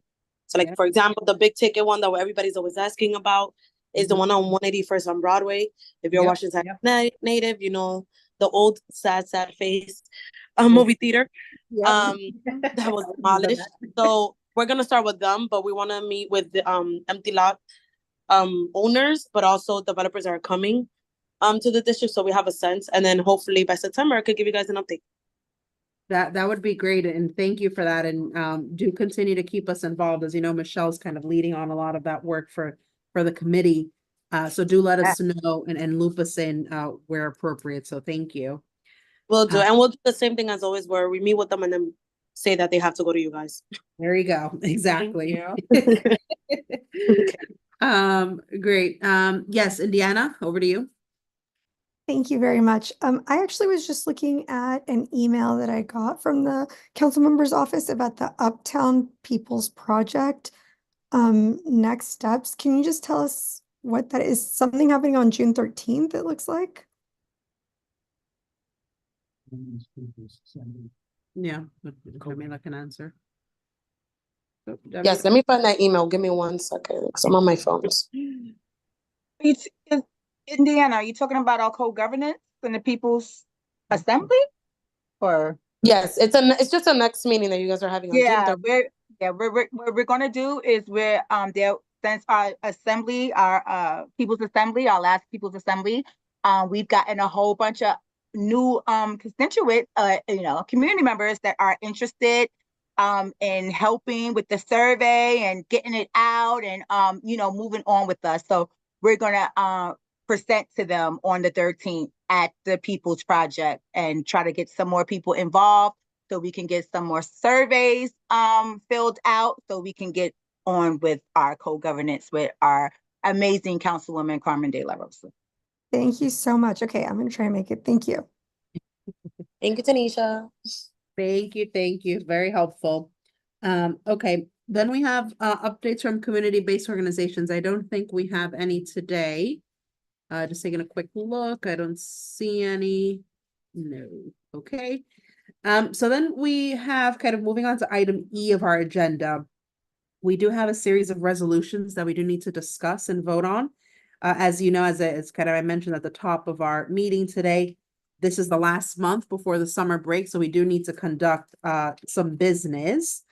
And so there's kind of 3 resolutions that will be before us this evening. One is the 2024 New York City Rent Guidelines Board. The second is the standards for inclusive and equitable housing developments. And then C, the legalization and conversion of basement and cellar dwelling units in the New York State budget. And then lastly, D, which is more of a question mark, and we can come to that in a moment, if we issue, based off of the presentation that we received from HPD today, issue some kind of statement of some sort. Can I suggest, because I need to pull it up on my laptop and I need a minute, would you be ready, Jay, to do the legalization conversion of basement? Yeah. You want to present that on that? Okay, great. So on the agenda, again, there's kind of 4. We're gonna jump first to legalization and conversion of basement and cellar dwelling units. And Jay worked on a draft. So thank you, Jay, for doing that. Over to you when you're ready.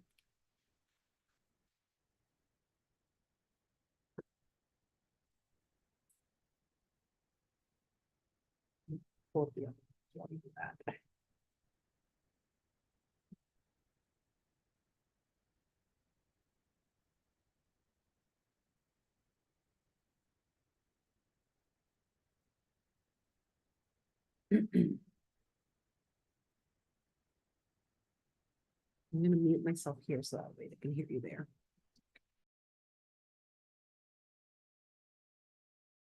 Hey, I'm sorry before we start. Did you send these to us? Did I miss it?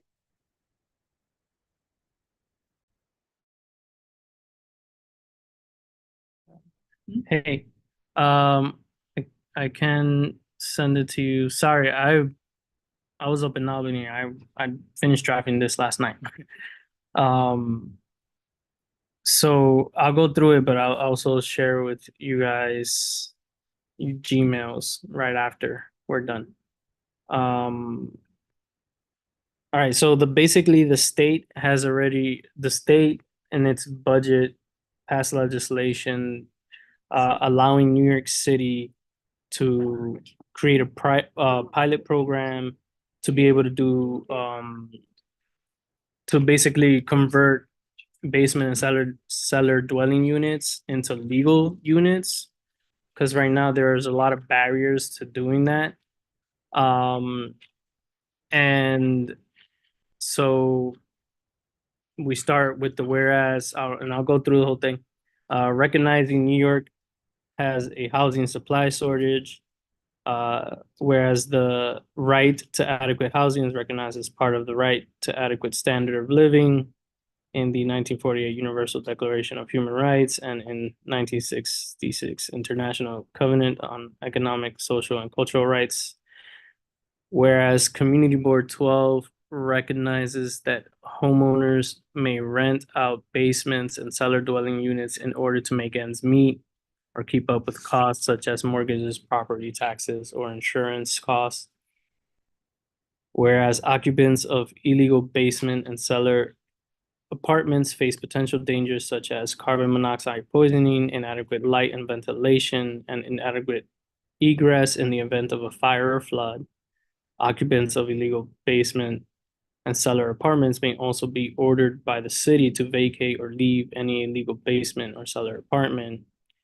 Community Board 12 recognizes that the New York State enacted budget passed legislation that was enacted by Governor Hochul to allow New York City to establish a pilot program to address the legalization by converting basement and cellar dwelling units into legal units for certain community boards in New York, which includes Community Board 12.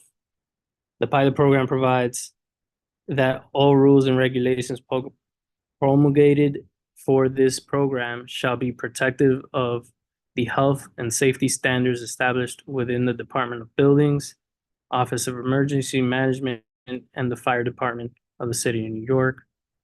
Whereas any application to legalize a basement or cellar dwelling unit in a flood zone shall be subject to additional health and safety standards. Whereas Community Board 12 must provide a resolution to support or oppose the inclusion of the community district in the program. Now therefore be it resolved, Manhattan Community Board 12 supports the inclusion of Community District 12 in the pilot program and urges the Speaker of the City Council and the New York City Council to adopt local law to implement the pilot program. We're doing this because the law specifically required an opinion from the board, whether we support or oppose this. 90 days from when it was enacted which was April. If we don't do it now, we miss our timeline unless we have like the executive board do it in the summer. So that's why we're doing this. If anyone has questions or comments or edits, I can start sharing here. Let me see if I have. Let me know, and I'll call on people. Or unmute yourself and feel free to talk. Share with them after, because it's on YouTube. Oh, okay. I'll share after. Yeah. Richard.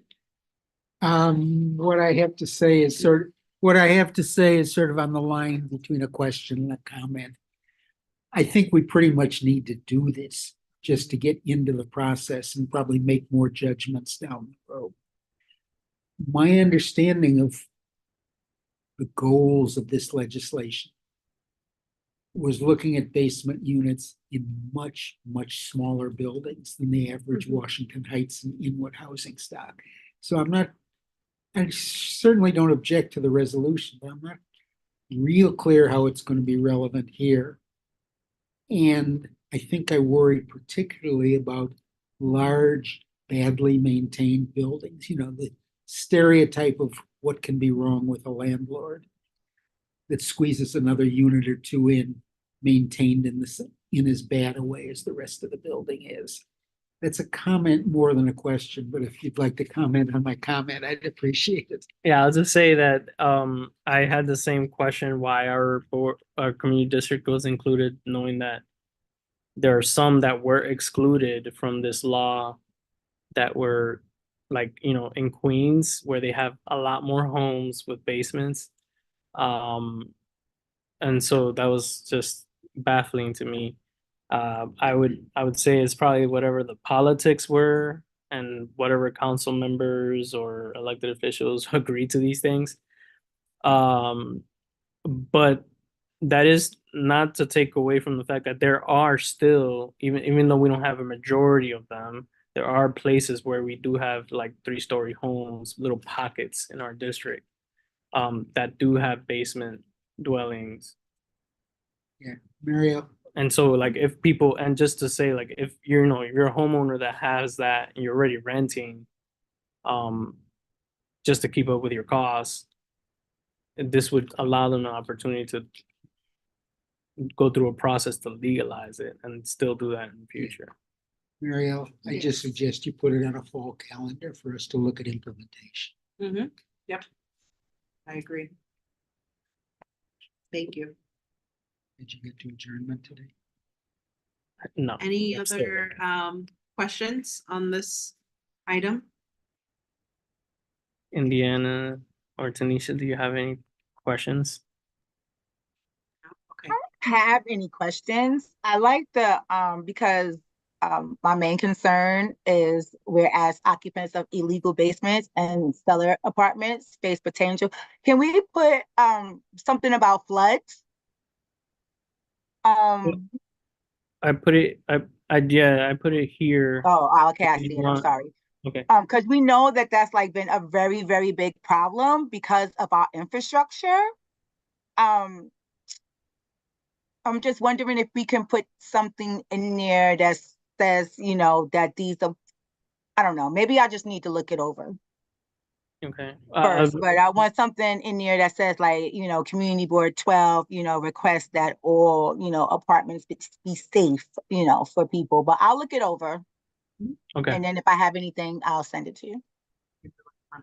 All right. I only had one small idea, but it was to split up that same whereas and split it so that occupants of illegal basement and cellar apartments is its own whereas clause. I have a question just more about the program, like how long is the pilot program? How long is that proposed for? And what do landlords have to do to bring their basement apartments up to code to prove that they're livable? And this may be just me not knowing as much about the I can't tell you how long the program is. All I know is that right now from the top of my head is that the program requires basically it allows the city to create the pilot program and they set up almost all the regulations behind it. Oh. We just the law just guides them on some of this is from the law where it's the safety standards and stuff like that that they have to abide to. Besides that, I can get back to you on how long the pilot program is. I'm not sure if they make it expire Okay, or sunset. That's the word. interesting, yeah. Yes, but it's interesting, it's mostly up to the city on how they want to Yeah. implement that piece. Okay. Can I don't see any other questions. I just want to move us along because we still have a couple other resolutions to talk through. And then we also have an item for old business and new business. It's 9 p.m. I'm not seeing any other hands, virtual hands, and I don't think there's any other questions in the room. Can there be a motion to vote on this, please? So moved. Okay, Richard motions. can we get a second? I second Indiana. Okay, so Indiana, how do you vote? I vote aye. Okay. Tanisha, how do you vote? Aye. Radia, how do you vote? Yes. And Richard? Yes. You have to say it. Michelle? Yes. Okay. Jay? Yes. Marielle, I vote aye. Okay, and then Marshall? I vote aye. Okay. Great, thank you. It passes. And so, oh, thank you. And so as Jay mentioned, we'll make sure everyone gets this. And so it'll obviously then go for vote at the general meeting. But before then, we'll make sure all of you get it so you can take a closer look. If there are any friendly amendments, let him know so that those can be tweaked in that reso. Thanks for that. Okay, so now I'm gonna move on to. Oh, where is that my laptop? No, I'm sorry, I moved it. Oh, I'm sorry. And my laptop was about to die. Oh, okay, got it. Sorry. Sorry, we're just doing there's 5 laptops on the desk and because the owl isn't working, so we're. Should I pull out my index cards? We might have to. Great. So what I'll do is I'll start talking about then, if we can just go back quickly, thank you, to the rent guidelines board. Which one is unmuted? It's your Yeah, laptop, mine right? is, yeah. Okay, thank you. Sorry, where's your Zoom? There we go. Thank you. Great. So now I'd like us to shift our attention to the 2024 New York City Rent Guidelines Board. So as you know, the Rent Guidelines Board set their preliminary range for kind of 2024, 2025 leases. And right now it has been set for 2 to 4.5% for 1-year leases. Again, this is for rent stabilized apartments. As we know, our neighborhood of Washington Heights and Inwood actually has the most number of rent stabilized apartments in all of New York City. So it definitely impacts us quite a bit. And then 4 to 6.5% for 2-year leases. Every year we do put forward a resolution with kind of our statement and our view on the Rent Guidelines Board. Obviously, any increase is not good. So what needs to happen, I guess, 2 things. One, just for the record, there is a final public hearing before the vote on Tuesday, June 11th. I sent this via email, but it's Tuesday, June 11th. It's a public hearing, public testimony. You can view it on YouTube. But in order to actually like speak, you have to be there in person. And it's from 5 to 8 p.m. and it's at the New York Society for Ethical Culture, 2 West 64th Street, New York, 123. So I strongly encourage those of you who can make it to please go. There will be a subsequent public meeting on Monday, June 17th, and that's actually where they will make the final vote at that meeting. And that'll be at 7 p.m. and that'll be at Hunter College. What makes it tricky, as you may have heard at the last general meeting, is that the final vote for this happens before our general meeting, and it also happens the same night as the CB12 executive meeting. So what will need to happen is we, as the committee, will vote on it this evening. And then it will need to go to Kathy, and she will need to sign off as chair of CB12. So that way we can meet the deadline and kind of get that in before their final vote on the 17th. What we suggested, for 2023, and I'll need to, and you can also find this on the website because it was passed. I'm just making the, I don't know if I can pull it up on here. This is your laptop, so I'm like discombobulated a little bit. I was going to share my screen. This is the 2023 one. I think I sent it to you, right? Is it? Oh yeah, duh. I forgot. We shared the fold. Sorry. Yes, it is in there. Yes, right there. Perfect. Yep. Thank you, Jay. So I'm going to share the screen just so you can see what was agreed last year. So last year, as in 2023, where even though the Rent Guidelines Board was proposing an increase of 2 to 5% for 1-year leases and 4 to 7% for 2-year leases, we asked for a rent decrease, noting that, and we kind of captured, okay, yes, this is what you voted on, but the situation is dire. Here in our community, we have the most number of rent stabilized, units in all of New York City. And you can kind of see some of the things here. Back in 2023, a number of city council members proposed what was called Resolution 556, which was actually calling on the New York City Rent Guidelines Board to adopt the rent decrease. And so this resolution in 2023 last year was in support of that. In that, we kind of highlighted, as you'll see here, some information that was pulled from the income and affordability study showing that, kind of eviction moratoriums were still up, housing court, all of these things that make it incredibly difficult for people. And there's no reason why we should be raising rent when people are struggling just to get by every day. Let me just try to see what else. These numbers were pulled just here. And it was passed where we called for, and that was again in support of the resolution that City Council had, which is a 5% reduction on both 1-year leases and 2-year leases. We unfortunately know that did not happen because my rent certainly increased when I had to sign a lease renewal. But I still think there's something about being on the record that we completely oppose any additional rent increases to rent stabilized apartments. So my suggestion to the board is that we take a similar approach. The only thing is that I need to double check. I don't know if there's anything. I don't know if Jamila's still on the line.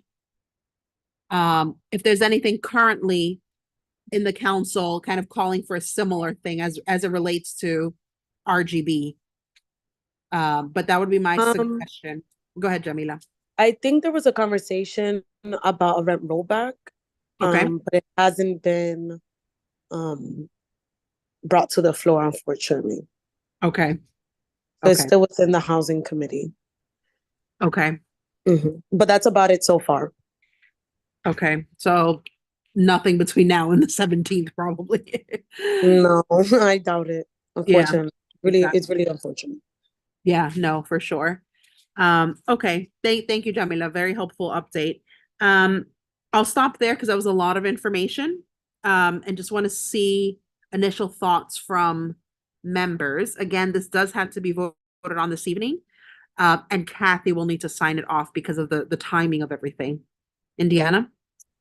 Yes, I'm looking at the city council website right now, and it does look like Councilmember De La Rosa introduced a resolution in 2024 about the rent guidelines.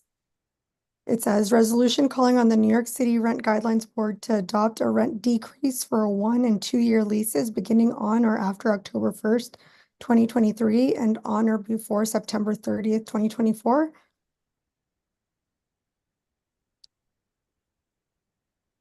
It may have been introduced, but I don't think it's like Just 'cause been that's thought been, out. like, voted Does that- out? Okay. Yeah, that's what I meant. Got it. Yeah, so Jay just mentioned here, we can mirror that and then we can say we call on, so that could be one of the resolves where we call on city council to vote on that. Mm-hmm. And that's very much in line with kind of what we did last year. Yeah, that sounds good. It's resolution 275-2024. 2024. I'll put the link in the chat too. Okay, thank you. Sure thing. Okay.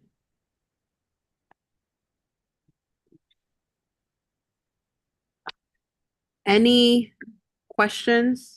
Question, have the rent guideline board ever approved for their final vote a rent decrease, like historically? To my knowledge, no. Got them to 0 once. We did get them to do 0. Yeah, COVID. Yep, during the pandemic. I feel like that makes more sense just because I feel like the decrease feels a bit unrealistic given historical precedent.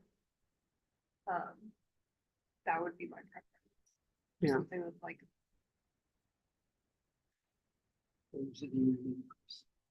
Yeah, just oppose any rent increase, yeah. Just because I feel like if you're asking for something that's never historically happened, it's just like hard to take that seriously, I think. I don't know, like. But then maybe on the other hand, it like outweighs, like it's so, like someone would average that out to like lower, like a lower increase, you know? I think also. What do you think? Just given that we haven't taken on as a committee, or as a board, doing the research of what's the difference between 1%, 2%, this much increase, that much increase. A clear statement, a clear, general, simple statement. Oppose any rent increase, I think is what we need to do. Back up with knowledge we have, or don't. I would argue that I don't think wages have kept up with these increases for a lot of people. Yep. And as a negotiating standard, aim high, say roll back. Exactly. And maybe they'll let that 0. That's the point. Don't start off in a losing position. And I can't hear y'all. Can y'all speak up a little bit, please? so, yeah, so what was, sorry about that. So, Michelle had asked whether, because that she asked, has the rent guidelines board ever done a decrease? And I said, to my knowledge, I don't think so.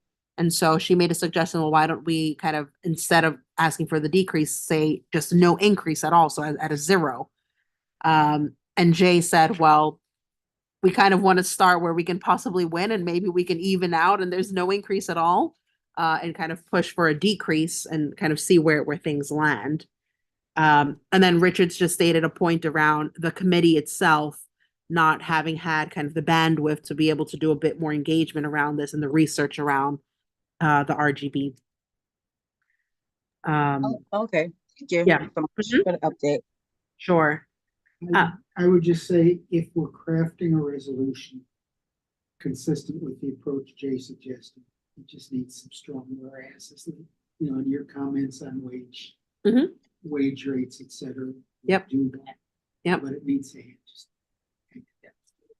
Sure. So just kind of just reading kind of some of the language from last year, and obviously the numbers will need to be updated. So again, the income and affordability, the fact that rising unemployment levels, well, in 2023, there was an increase in employment levels. However, it was quite clear that kind of, particularly for Black New Yorkers, it was quite low, in kind of considering again, then kind of the moratoriums. We included figures here about evictions, the impact of. Sorry. Sorry? No, go ahead. I got something though when you finish. Oh, okay. You know, kind of the median asking price for rent at the time. We can include that, as you just mentioned. We talked about inflation and all of that. I mean, I do think there's also something about just supporting our councilwoman. In this, it is something that we have pushed for as much as we should be getting decreases. Can you recap what her position? Indiana, is it a rollback of 5%? Let me look and see. I think it's the same thing as last year. That's what I thought I heard. So please do clarify. I'm trying to pull it up again. Yep, I will look right now. Let's see. I think you put it in here. Okay. It's loading. Yeah, I'm waiting for it to load too. Let's see. Let's see. Roll back. Okay.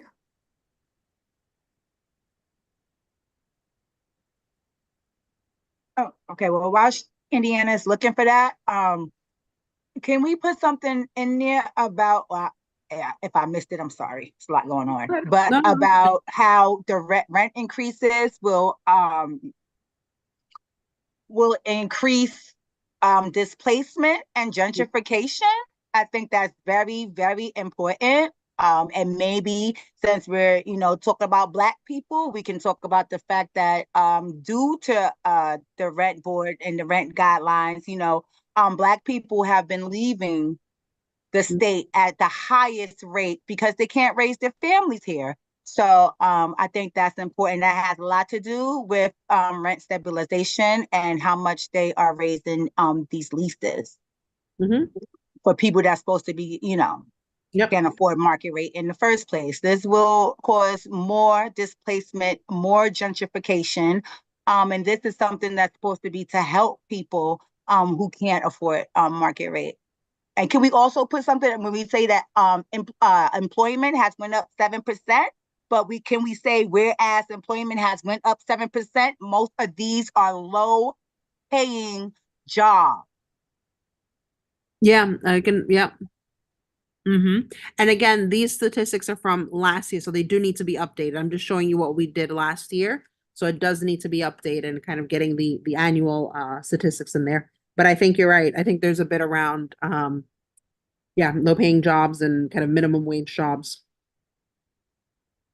The only reference to rollback that I see is at the very last whereas. It says, whereas the Department of, there's like a little clause and then it goes, the Department of Homeless Services shelter reaching a record high in January of 2023, the RGB should adopt a rent decrease, sometimes called a rollback, for leases beginning on or after October 1st, 2023. So we didn't do we didn't signal any kind of percentage. We just said a rent decrease. But that's, if you're saying, does it say if it's 2023, that was last year? Yes. So that's the one, is it? Oh, wait, sorry. But that's what it says in the resolution for this year. It says for Leases beginning on or after October 1st, 2023 and on or before September 30th, 2024. Oh, I see it now. That looks definitely a typo. Um, yeah, I see it now. Okay, yep. It was on the agenda in March of this year. Yes, it does say here though, It okay, may be that maybe they forgot to update the dates on the resolution. yeah, I'm like, what's it doing? Yeah, they're calling for a rollback, exactly. I see it here as well. So can I, just because again, noting the time, Jamila, can I follow up with you and Kiana on the details of this? Yes, of course. Please, just so we can get clarity on exactly what it is. And then, go ahead. No, just saying yes. I actually called her to make sure I was saying the right thing. Okay. It's mostly she does all things ledge. But yes, we introduced it. It just hasn't been heard, which it should be part of. It should have a hearing at the Housing Building Committee. But unfortunately, so far nothing. And I don't think before the 27th that they're gonna have a hearing. Yeah, exactly. Okay. Thank you. Anytime. I have one more thing. Yes, go ahead. Can we say something whereas the mayor has a majority, it's not really democratic, and we need to talk about the mayor's super majority of picks on that board, and a lot of them vote with the mayor, which is why most of the time our rent goes up. We really need to do something about that.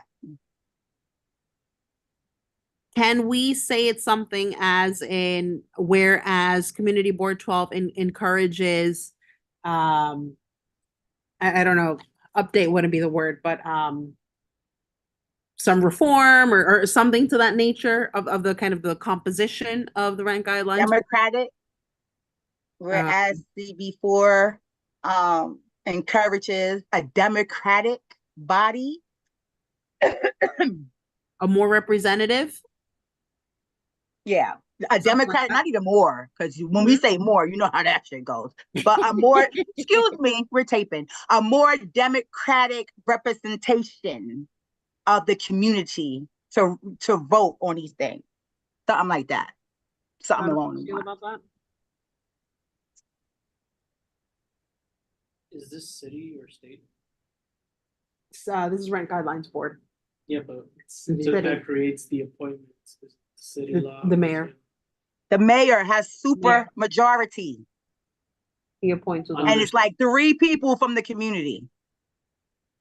If it's under city law, then if it's under city law, then you should be asking the council why they don't change the law and overturn the veto like they've done for other things. I don't know whose Maybe law a is under, charter. but I know it's the law. So can I, again, because it is 9:15 and we still have a little bit more on the agenda, for the purposes of getting this passed, because we do need this to go to Kathy again, I recommend maybe we can capture something around, I hear you, Tanisha, around reform to the board, to how its processes, something to that effect, and we can kind of play with the wording a little bit to capture that. And then we can take that other bit offline in terms of, and that would be going back to Adang, who, if you recall, joined us a couple months ago and talked with us about the RGB in terms of how it works. Mario, recognizing the Yes, time please. short, I still think about that a little bit.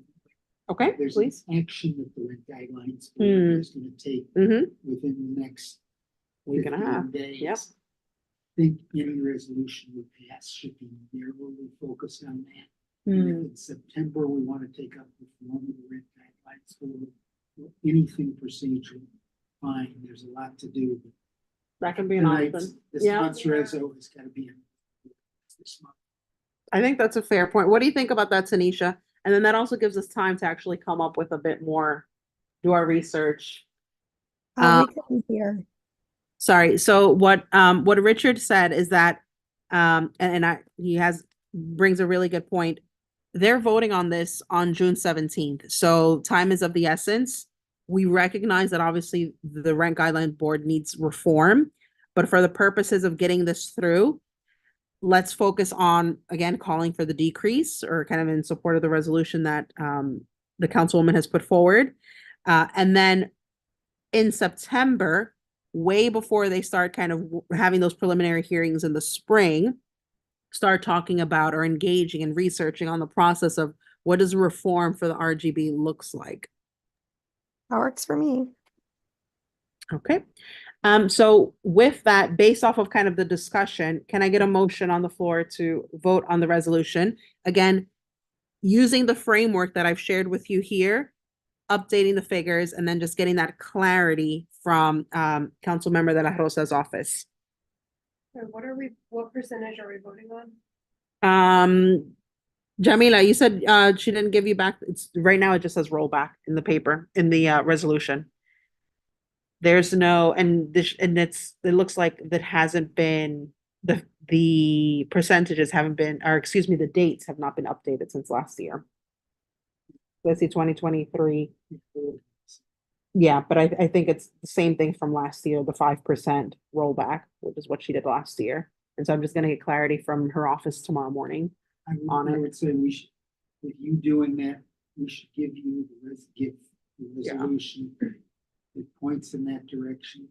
Exactly. If there's any reason to reconsider it, somebody.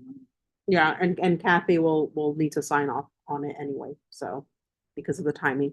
So did everyone online hear that? No. Okay, so what I said was, I asked if there could be a motion on the floor to yes. vote on this pending updating the figures, because again, some of these figures in the resolution that's currently being shared on your screen are from 2023, so that needs to be updated, and then getting clarity from Carmen's office tomorrow on the exact percentage of the rollback. My understanding that it is the same thing as the 5% that she called for last year, but again, at this hour of the night, we're not going to get that information.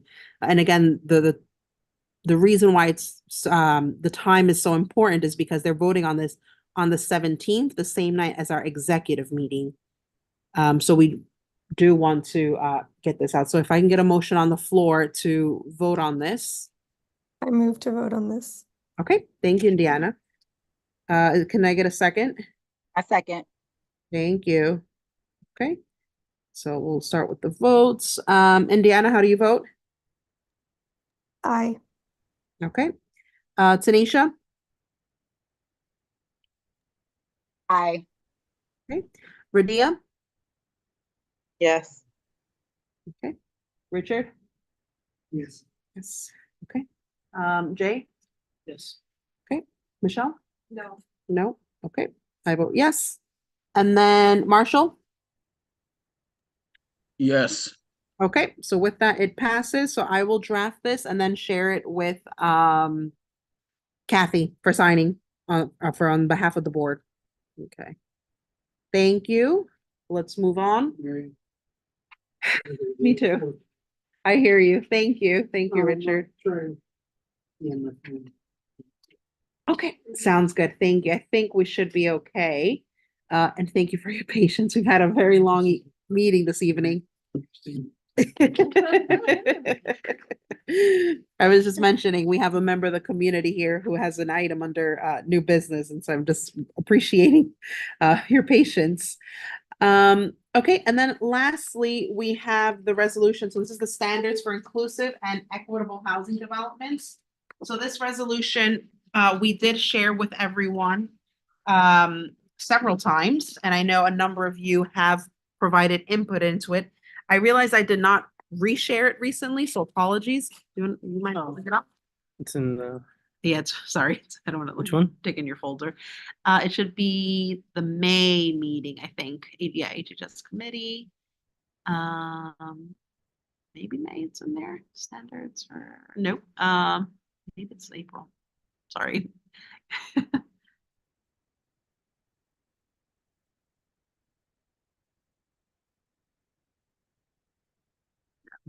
or June. I don't know where it's. What's it called? Standards? It's the CB12 standards for future housing developments. Okay. Okay. This one? Yep. Thank you. All right. So, you all have received this, and Jay's gonna kindly share his screen. Thank you, thank you. So again, this is kind of recognizing astronomical rents, inflation, among other challenges facing New Yorkers. We talk a little bit about the exponential growth of new developments. We talk about you know, the New York City's right to shelter, recognizing the ongoing challenges to housing access and affordability. We captured here some information about rents or households who are kind of rent burdened. These figures here, if you recall, earlier this year, we had gone into discussion. I had reached out to some of our electeds on figures for the ranges, and so that's where these ranges are from. So again, kind of the $39,547 and $54,047. That's according to the New York City EDI, so that's the Equitable Development Data Explorer dashboard that you've all seen. Local Law 78 talking about using kind of and promoting the use of the racial equity study for new developments on housing affordability, displacement, racial equity in our communities. Our own concerns about, you know, accessibility, impact of the developments, again, housing shortage. Here also kind of making a reference to the resolution that was passed by land use, which is the resolution with that kind of sets out a set of recommending principles for as a framework for the development of new residential buildings. And then we have here kind of the be it resolved, where we're saying we're calling on HPD, private developers, and community organizations to actively and meaningfully engage with stakeholders in the community, Community Board 12, so not just meeting with us, but elected officials, surrounding community through the entirety of the development process, and we kind of outlined some of that. I see, Michelle, you have some comments in here, so we'll come to that in a second. Asking them to prioritize 2 and 3 bedroom units to support kind of multi-generational households and apartment crowding. MWBEs, in terms of commitment to working with those in the contracting process, accordance to kind of in a compliance with Local Law 78. Prioritize housing for seniors and for people with disabilities. So you've all seen this because we've shared this several times, but it's at the last few meetings we didn't have a quorum. And so I would like us to take care of that this evening. But I want to give just a moment to Michelle just to kind of capture your points here. I know you put some comments in there. Just wanted to make sure I understood. Do you want to speak to those? That's okay. Yeah, sorry, I'm looking at them. Sure. It's been a Sorry. sag. Apologies. Forgot to come back to you on this one. That was my fault.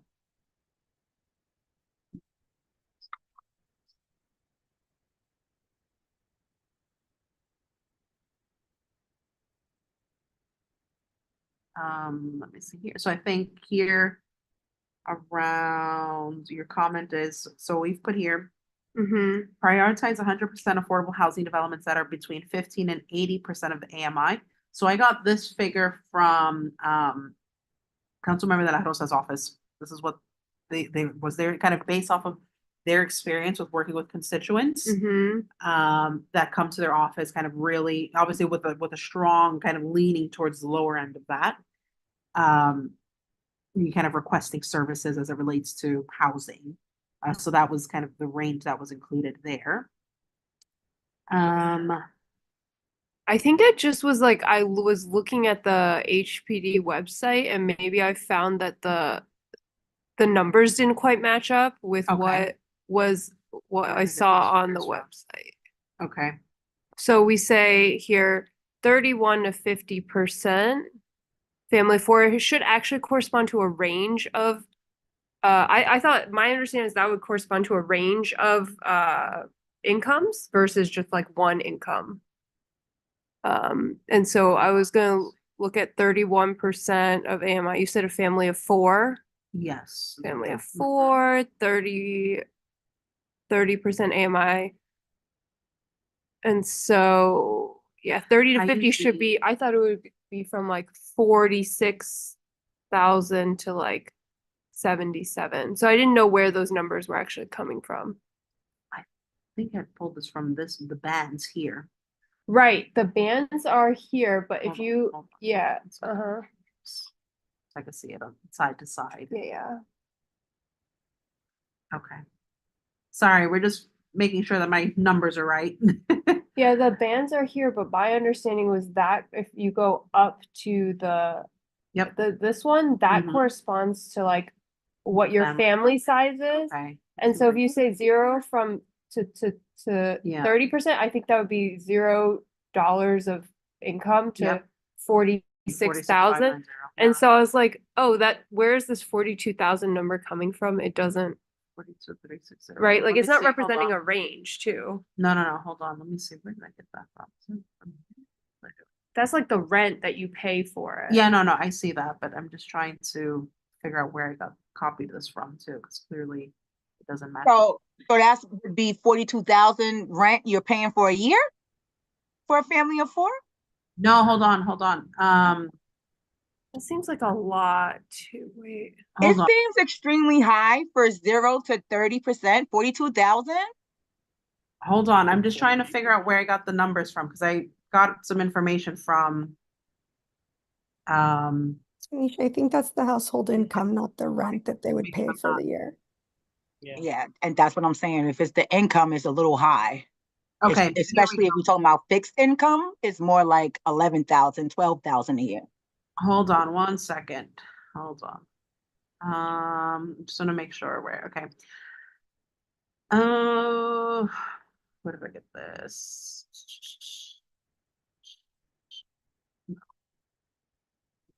Okay.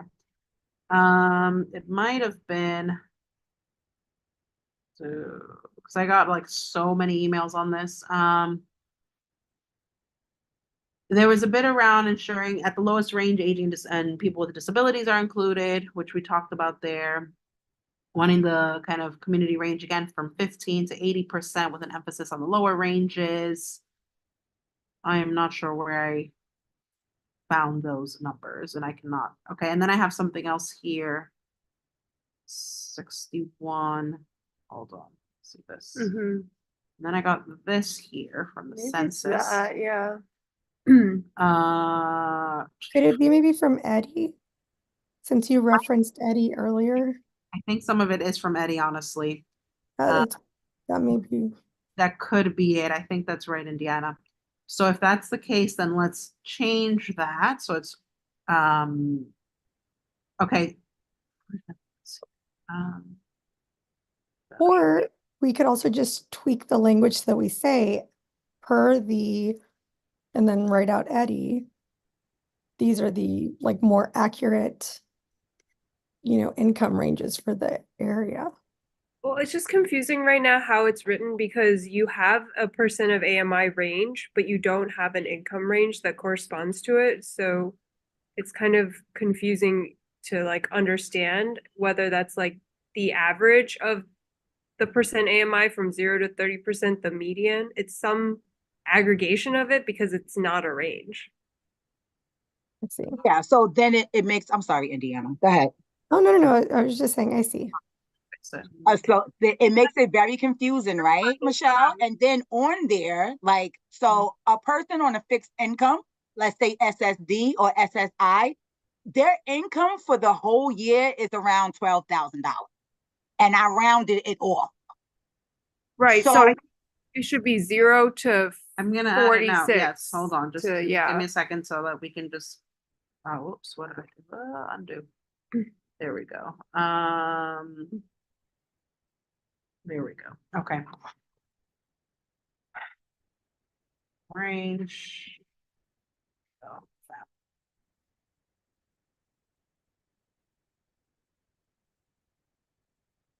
okay. Can you read it to me? That's so for the extremely low income we have 0 to for family for what 46,590. 46590. If I'm reading this correctly, right? I hope I am. Okay. And then very low income 31 to 50%. I assume you would start 46,591. Yeah, exactly. And then to 50, you would be at 77,650. Okay, yep, thank you. And then we have 51 to 80%. Yes, you'd start at 46,592. At 51%? Yeah, I assume that would just For be, 4? No, yeah. it should be 77651. Oh, sorry, Yep. the upper, yeah. Yep, and then And then 80 would be 124,240. 124240. Okay, great. Thank you Yeah. for that. So I'm gonna delete this last column. Okay, There we go. yeah, that makes sense to me. Okay, and I'm just gonna put here. And I'll kind of cite. This is the NYC HPD. Yeah, that would be awesome. Cause yeah, this makes sense to me now. And I just didn't know where the numbers were coming from. It was very I confusing. probably did it and like didn't finish. I'm like, yeah, this is. Oh, it is That's okay. That's probably what really happened. But thank you. No, exactly. I think that's much clearer. So thanks for bringing that to the attention. Okay. Okay, great. Thank you, thank you. Are there any other comments on this? No, it looks great. Thank you for your work. And thank you all, because I know you all also kind of inputted into the document as well. So appreciate your support. So with They that, have no 4 bedrooms on there, Mario? on what? Sorry, Because it says prioritize 2 and 3 bedroom units. that's just Right. what we put. Do you want to put 4? I don't think Yes, we put 4. Okay. yes. Because Can we put 3 and 4 bedrooms rather than? yeah, 3 and 4 bedrooms, because I feel like a lot of these developers, they don't want to make big apartments anymore, and that's not going to be good for anyone. Like, they keep talking about this studio and 1 bedroom apartments, and oh, well, if we make 1 bedroom and studios downtown, then they won't come for you uptown. Like, we actually heard that. Oh my gosh. Right, Indiana? Okay, so can I get a motion to vote on this resolution? So I've made the change, so thank you, Michelle, and thank you everyone for those edits. So this is to vote on the resolution, so recommended standards for future housing developments. A motion. Thank you, Jay. Can I get a second? I'll second. Thank you, Michelle. Can we vote? Wait, hold on, I have my tally. Hold on. Sorry. Sorry. Yeah, I'm trying to get us out of here when it's late. But we've gotten actually a lot done this evening, so I'll say that. Tanisha, how do you vote? Aye. Okay, Indiana, Hi. Radia, Yes. Marshall?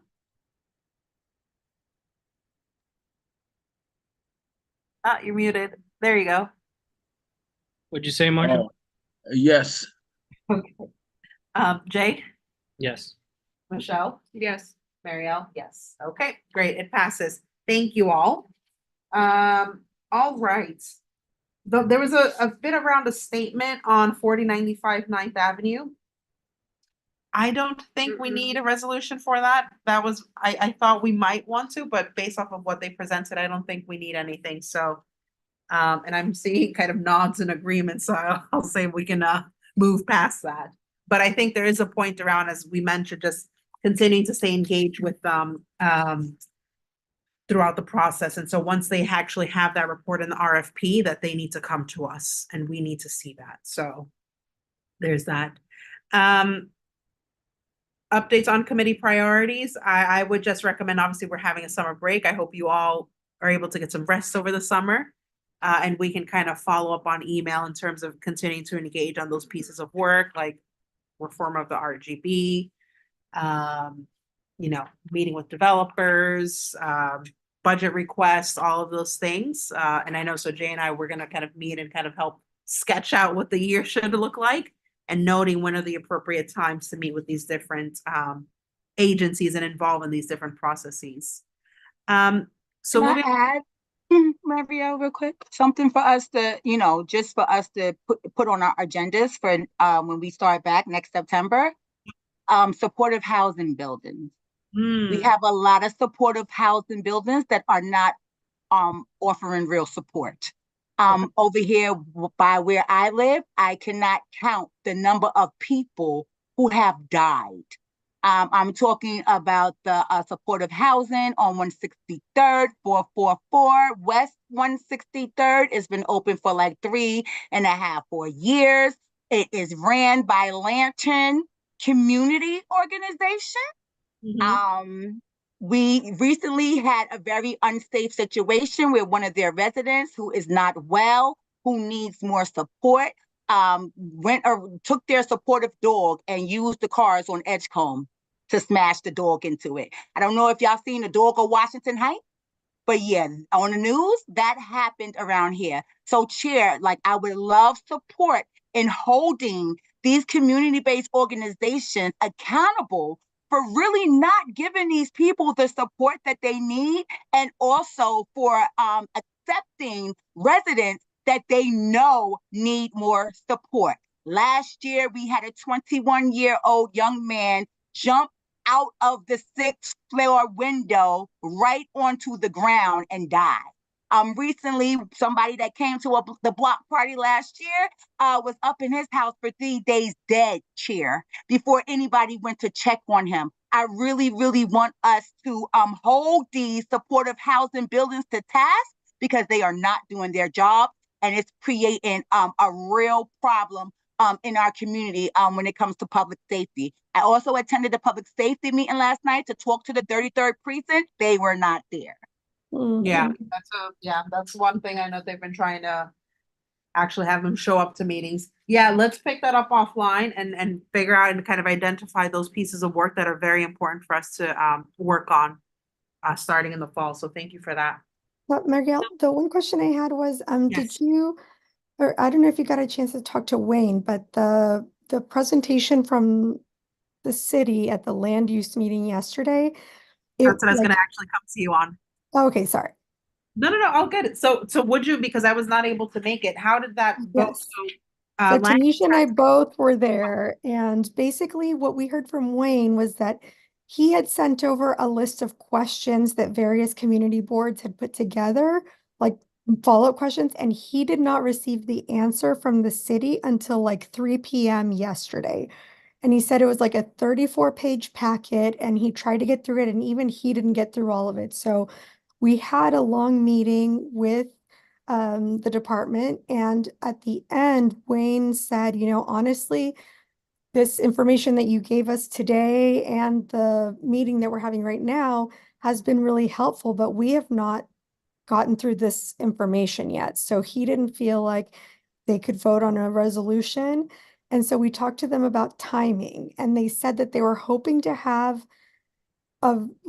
everything done from community boards in July, or maybe they're going to have a hearing in July, and then they were hoping to have like the resolutions by then. But Wayne kind of pushed back and said, can we get it to you in September? Because that, we're like on break in July and August. They didn't say no. They're like, yes, we'll look at everything when it comes in, but the later you get it to us, then the less it's going to play a role like in our internal discussions, because we may just be out of time if you get it in too late. So I asked them a question, like trying to pin them down. Is there a hard deadline? My takeaway was there is not, that they just want to get this moving as quickly as possible. And, the sooner we get it to them, the bigger role it can play in their internal discussions. But, so I think that, I would say connect with Wayne, but my understanding was like, if we can get something to them early in September, but that the department may consider that very late. So I don't know what he wants to do with that, but that's kind of where we landed, right, Tanisha? Okay. That's helpful. Thank you. Thank you. I'll just add, I always got something to add, honey. So I feel like the plan is messy, just like the way that they're trying to roll it out. I feel like it's rushed. I feel like that they're trying to rush us. and it's not fair. And I have to say that there was a couple of things that they said that this is the Department of City Planning. It was a couple of things that they said that was, you know, very disrespectful and just like out there. John stated that, you know, if the white people can't get space downtown, then they're coming for us. They're coming for our apartments, and this is how they are trying to stop that. So if anyone has time from the housing committee, if y'all could go and kind of review the land use, that would be helpful. It was a long, like, I'm really proud of the community board because we held them to task, and just the answers that we got, Chair, were just not acceptable. And too many times in our community, they come to us and they say, oh, this plan is going to be great for the community. And I'm still trying to think of one plan that has been great. And one more thing, how can we trust HPD to do anything? We can't even get them to come out when we have issues in our apartment now when we call 311. So there's big trust issues, and because there is no accountability, and I think that it's going to be the same way on this City of Yes project. No, thank you both for that. I had mentioned to Indiana on emails that I have to watch it because I had a school function yesterday, so I couldn't listen to it. I need to get a sense from the other community boards how they're feeling about this. I have their contact information for CB 9, 10, and 11. I get the sense that they feel the same way. I had a chat with someone, and I have another chat with someone that works on housing to discuss some of this too, to see if I can get some insight. But I think there might be something that we need to do, and I'll touch base with Wayne and Kathy. Maybe Kathy can do something and she can raise it at Borough Board to really push on it, because a lot of people are not happy with the process. So thank you both. I know that CB12, their housing and Human Services Committee, because, you know, we work with them a lot. So I made sure that I went on there, and I think that they decided to do a no reso with recommendations. Okay, that's helpful. And then how did they vote anything on faith-based Affordable Housing Act? That was the other reso. I don't know. I can't remember. I think we did vote. Yes, I think it passed. Okay. Yeah. Okay. Yeah, we weren't opposed to it. We were fine with it. We just wanted to know. Okay, great. Thank you both. New business. Thank you so much. So we have a member of the community here who's been patiently waiting to share with us. Oh, Yeah, sorry. I'll Okay, talk maybe. to you all. Amazing. Hats off to you, community member. Yeah, I'm, Your name, my please. name is Kevin Jones. I'm president of the Tenants Association in my old rental building on 725 West 184th Street. And I came here tonight to ask if we could get some information on this building that is being put up. I think it's all condo building, certainly not affordable housing or anything resembling that. But that's not, I can't complain about that. They're entitled to build that. But we can complain about the fact that back in 2007, they did a study, a geological study. It's right near the subway station entrance at 184th Street, saying that it was this geologist from Columbia University saying that it was not safe to build that building there. I wasn't living there in 2007, 2008 when they were building, pulling out rock, and all of the residents of the building are very concerned about its safety wise, and it's especially with this earthquake the other day. We haven't seen any study. We look at the Department of Buildings website to see if any permits have come through. We have a whole bunch of us working on this of all different backgrounds and so on, besides me in our building. And we want to just put it out there to the community board. I came to this committee meeting just to say that we're looking for permits. We're looking for a safe. We want a study done, an independent study done on whether it's safe to build a building there, and we have not seen anything that says it is safe. So that's what I'm throwing out to you, and I won't take any more of your time.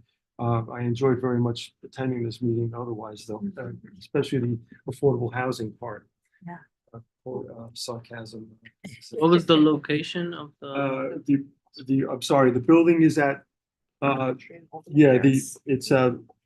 it's Overlook Terrace. It's, excuse me just a moment. It's, because it got two addresses. It's on Overlook Terrace at, God help me. I'm sorry to take your time. No, take your time. Take your time. I'll get it right. Don't feel like you have to rush. Has it? Okay, it's 29. This building would have two addresses, 29 Overlook Terrace and 524 Fort Washington Avenue.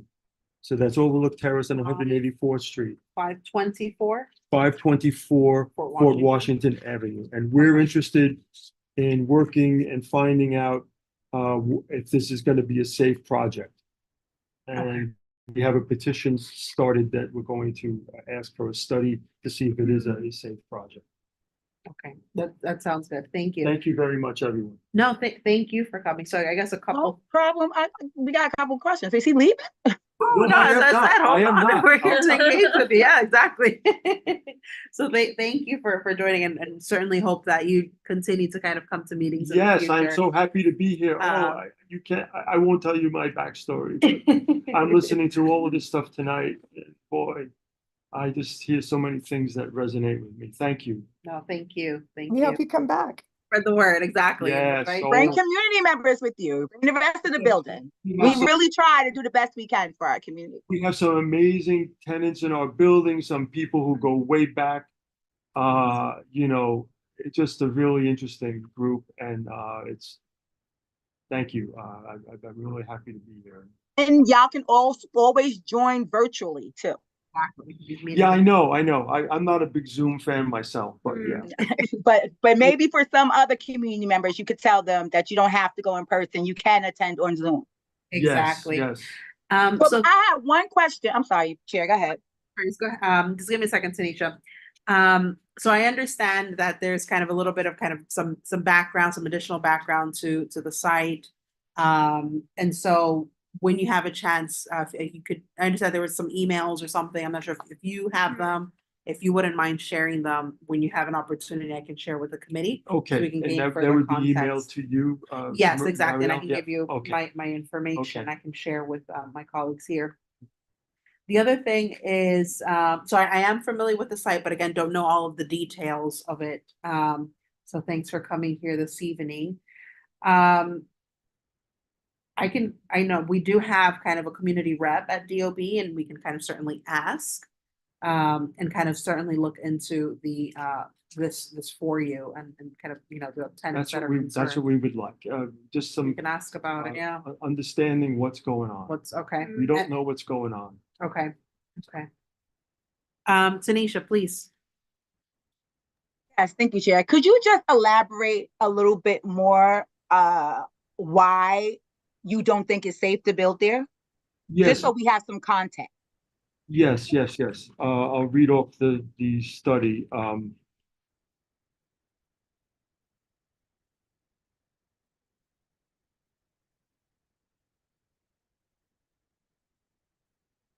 So sorry to take your time on No this. worries. We are, Sitting here.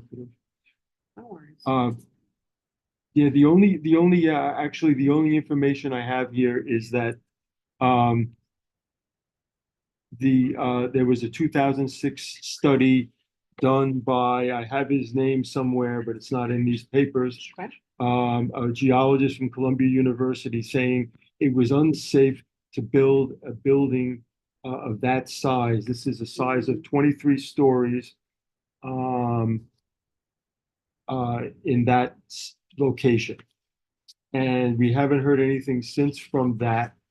In 2006, a presentation to the Manhattan Community Board 12 by geophysicist Klaus Jacob raised concerns that any structure exceeding 90 feet in height from the lowest point on Overlook Terrace would pose a significant danger to surrounding structures. This includes the risk of subsidence in the event of seismic event.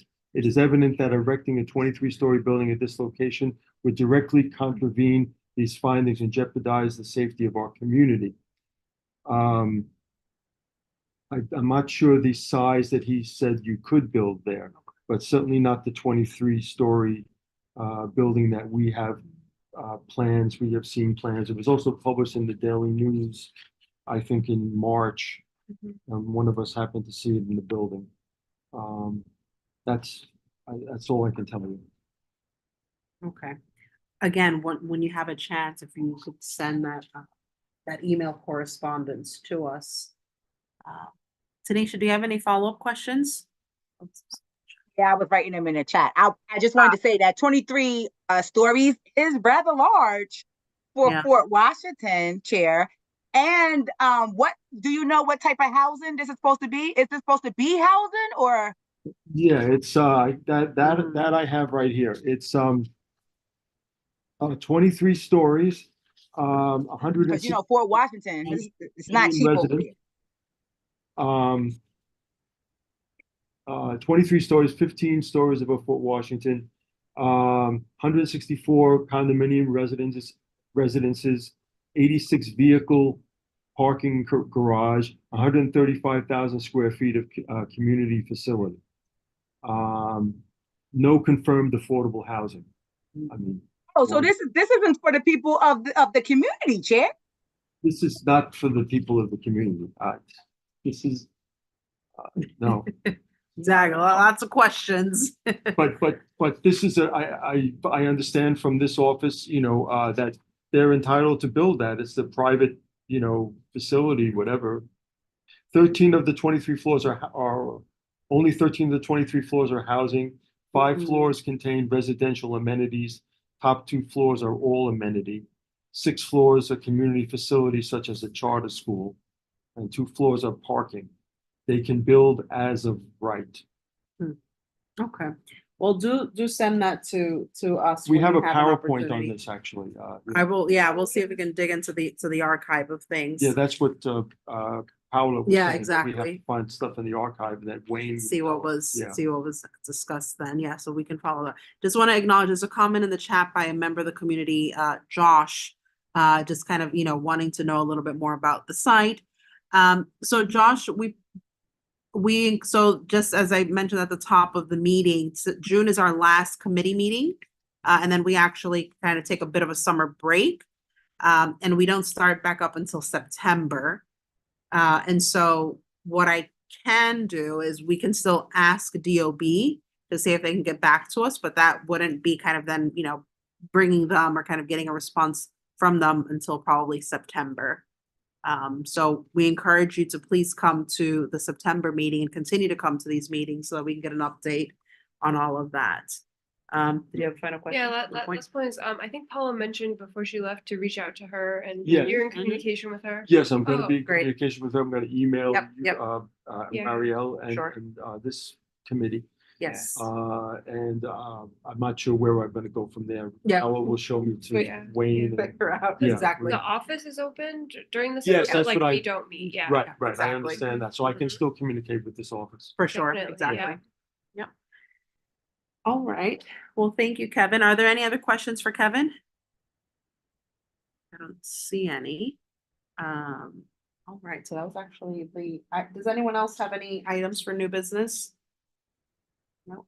The only thing I would add, again, please, if you can make the public hearings for the Rent Guidelines Board. I've sent around the dates. I'll send it, I think, again, the 11th, and then the other one is, I close up the window. On the 17th itself, please do go. It's really important for us to be there. If there's nothing else, thank you for bearing with us. Definitely one of our longest meetings, but we definitely accomplished a lot, I think so. Can we get a motion to close the meeting or adjourn the meeting? I motion. Okay, a second. I second, and I also thank you for your leadership. Thank you, Indiana. Have a wonderful evening, everyone. I look forward to kind of continuing to engage with you and have a wonderful summer. I know we still have kind of like our general meeting, but have a wonderful summer, everyone. Take care. Bye. Bye. Good. Okay, let's see.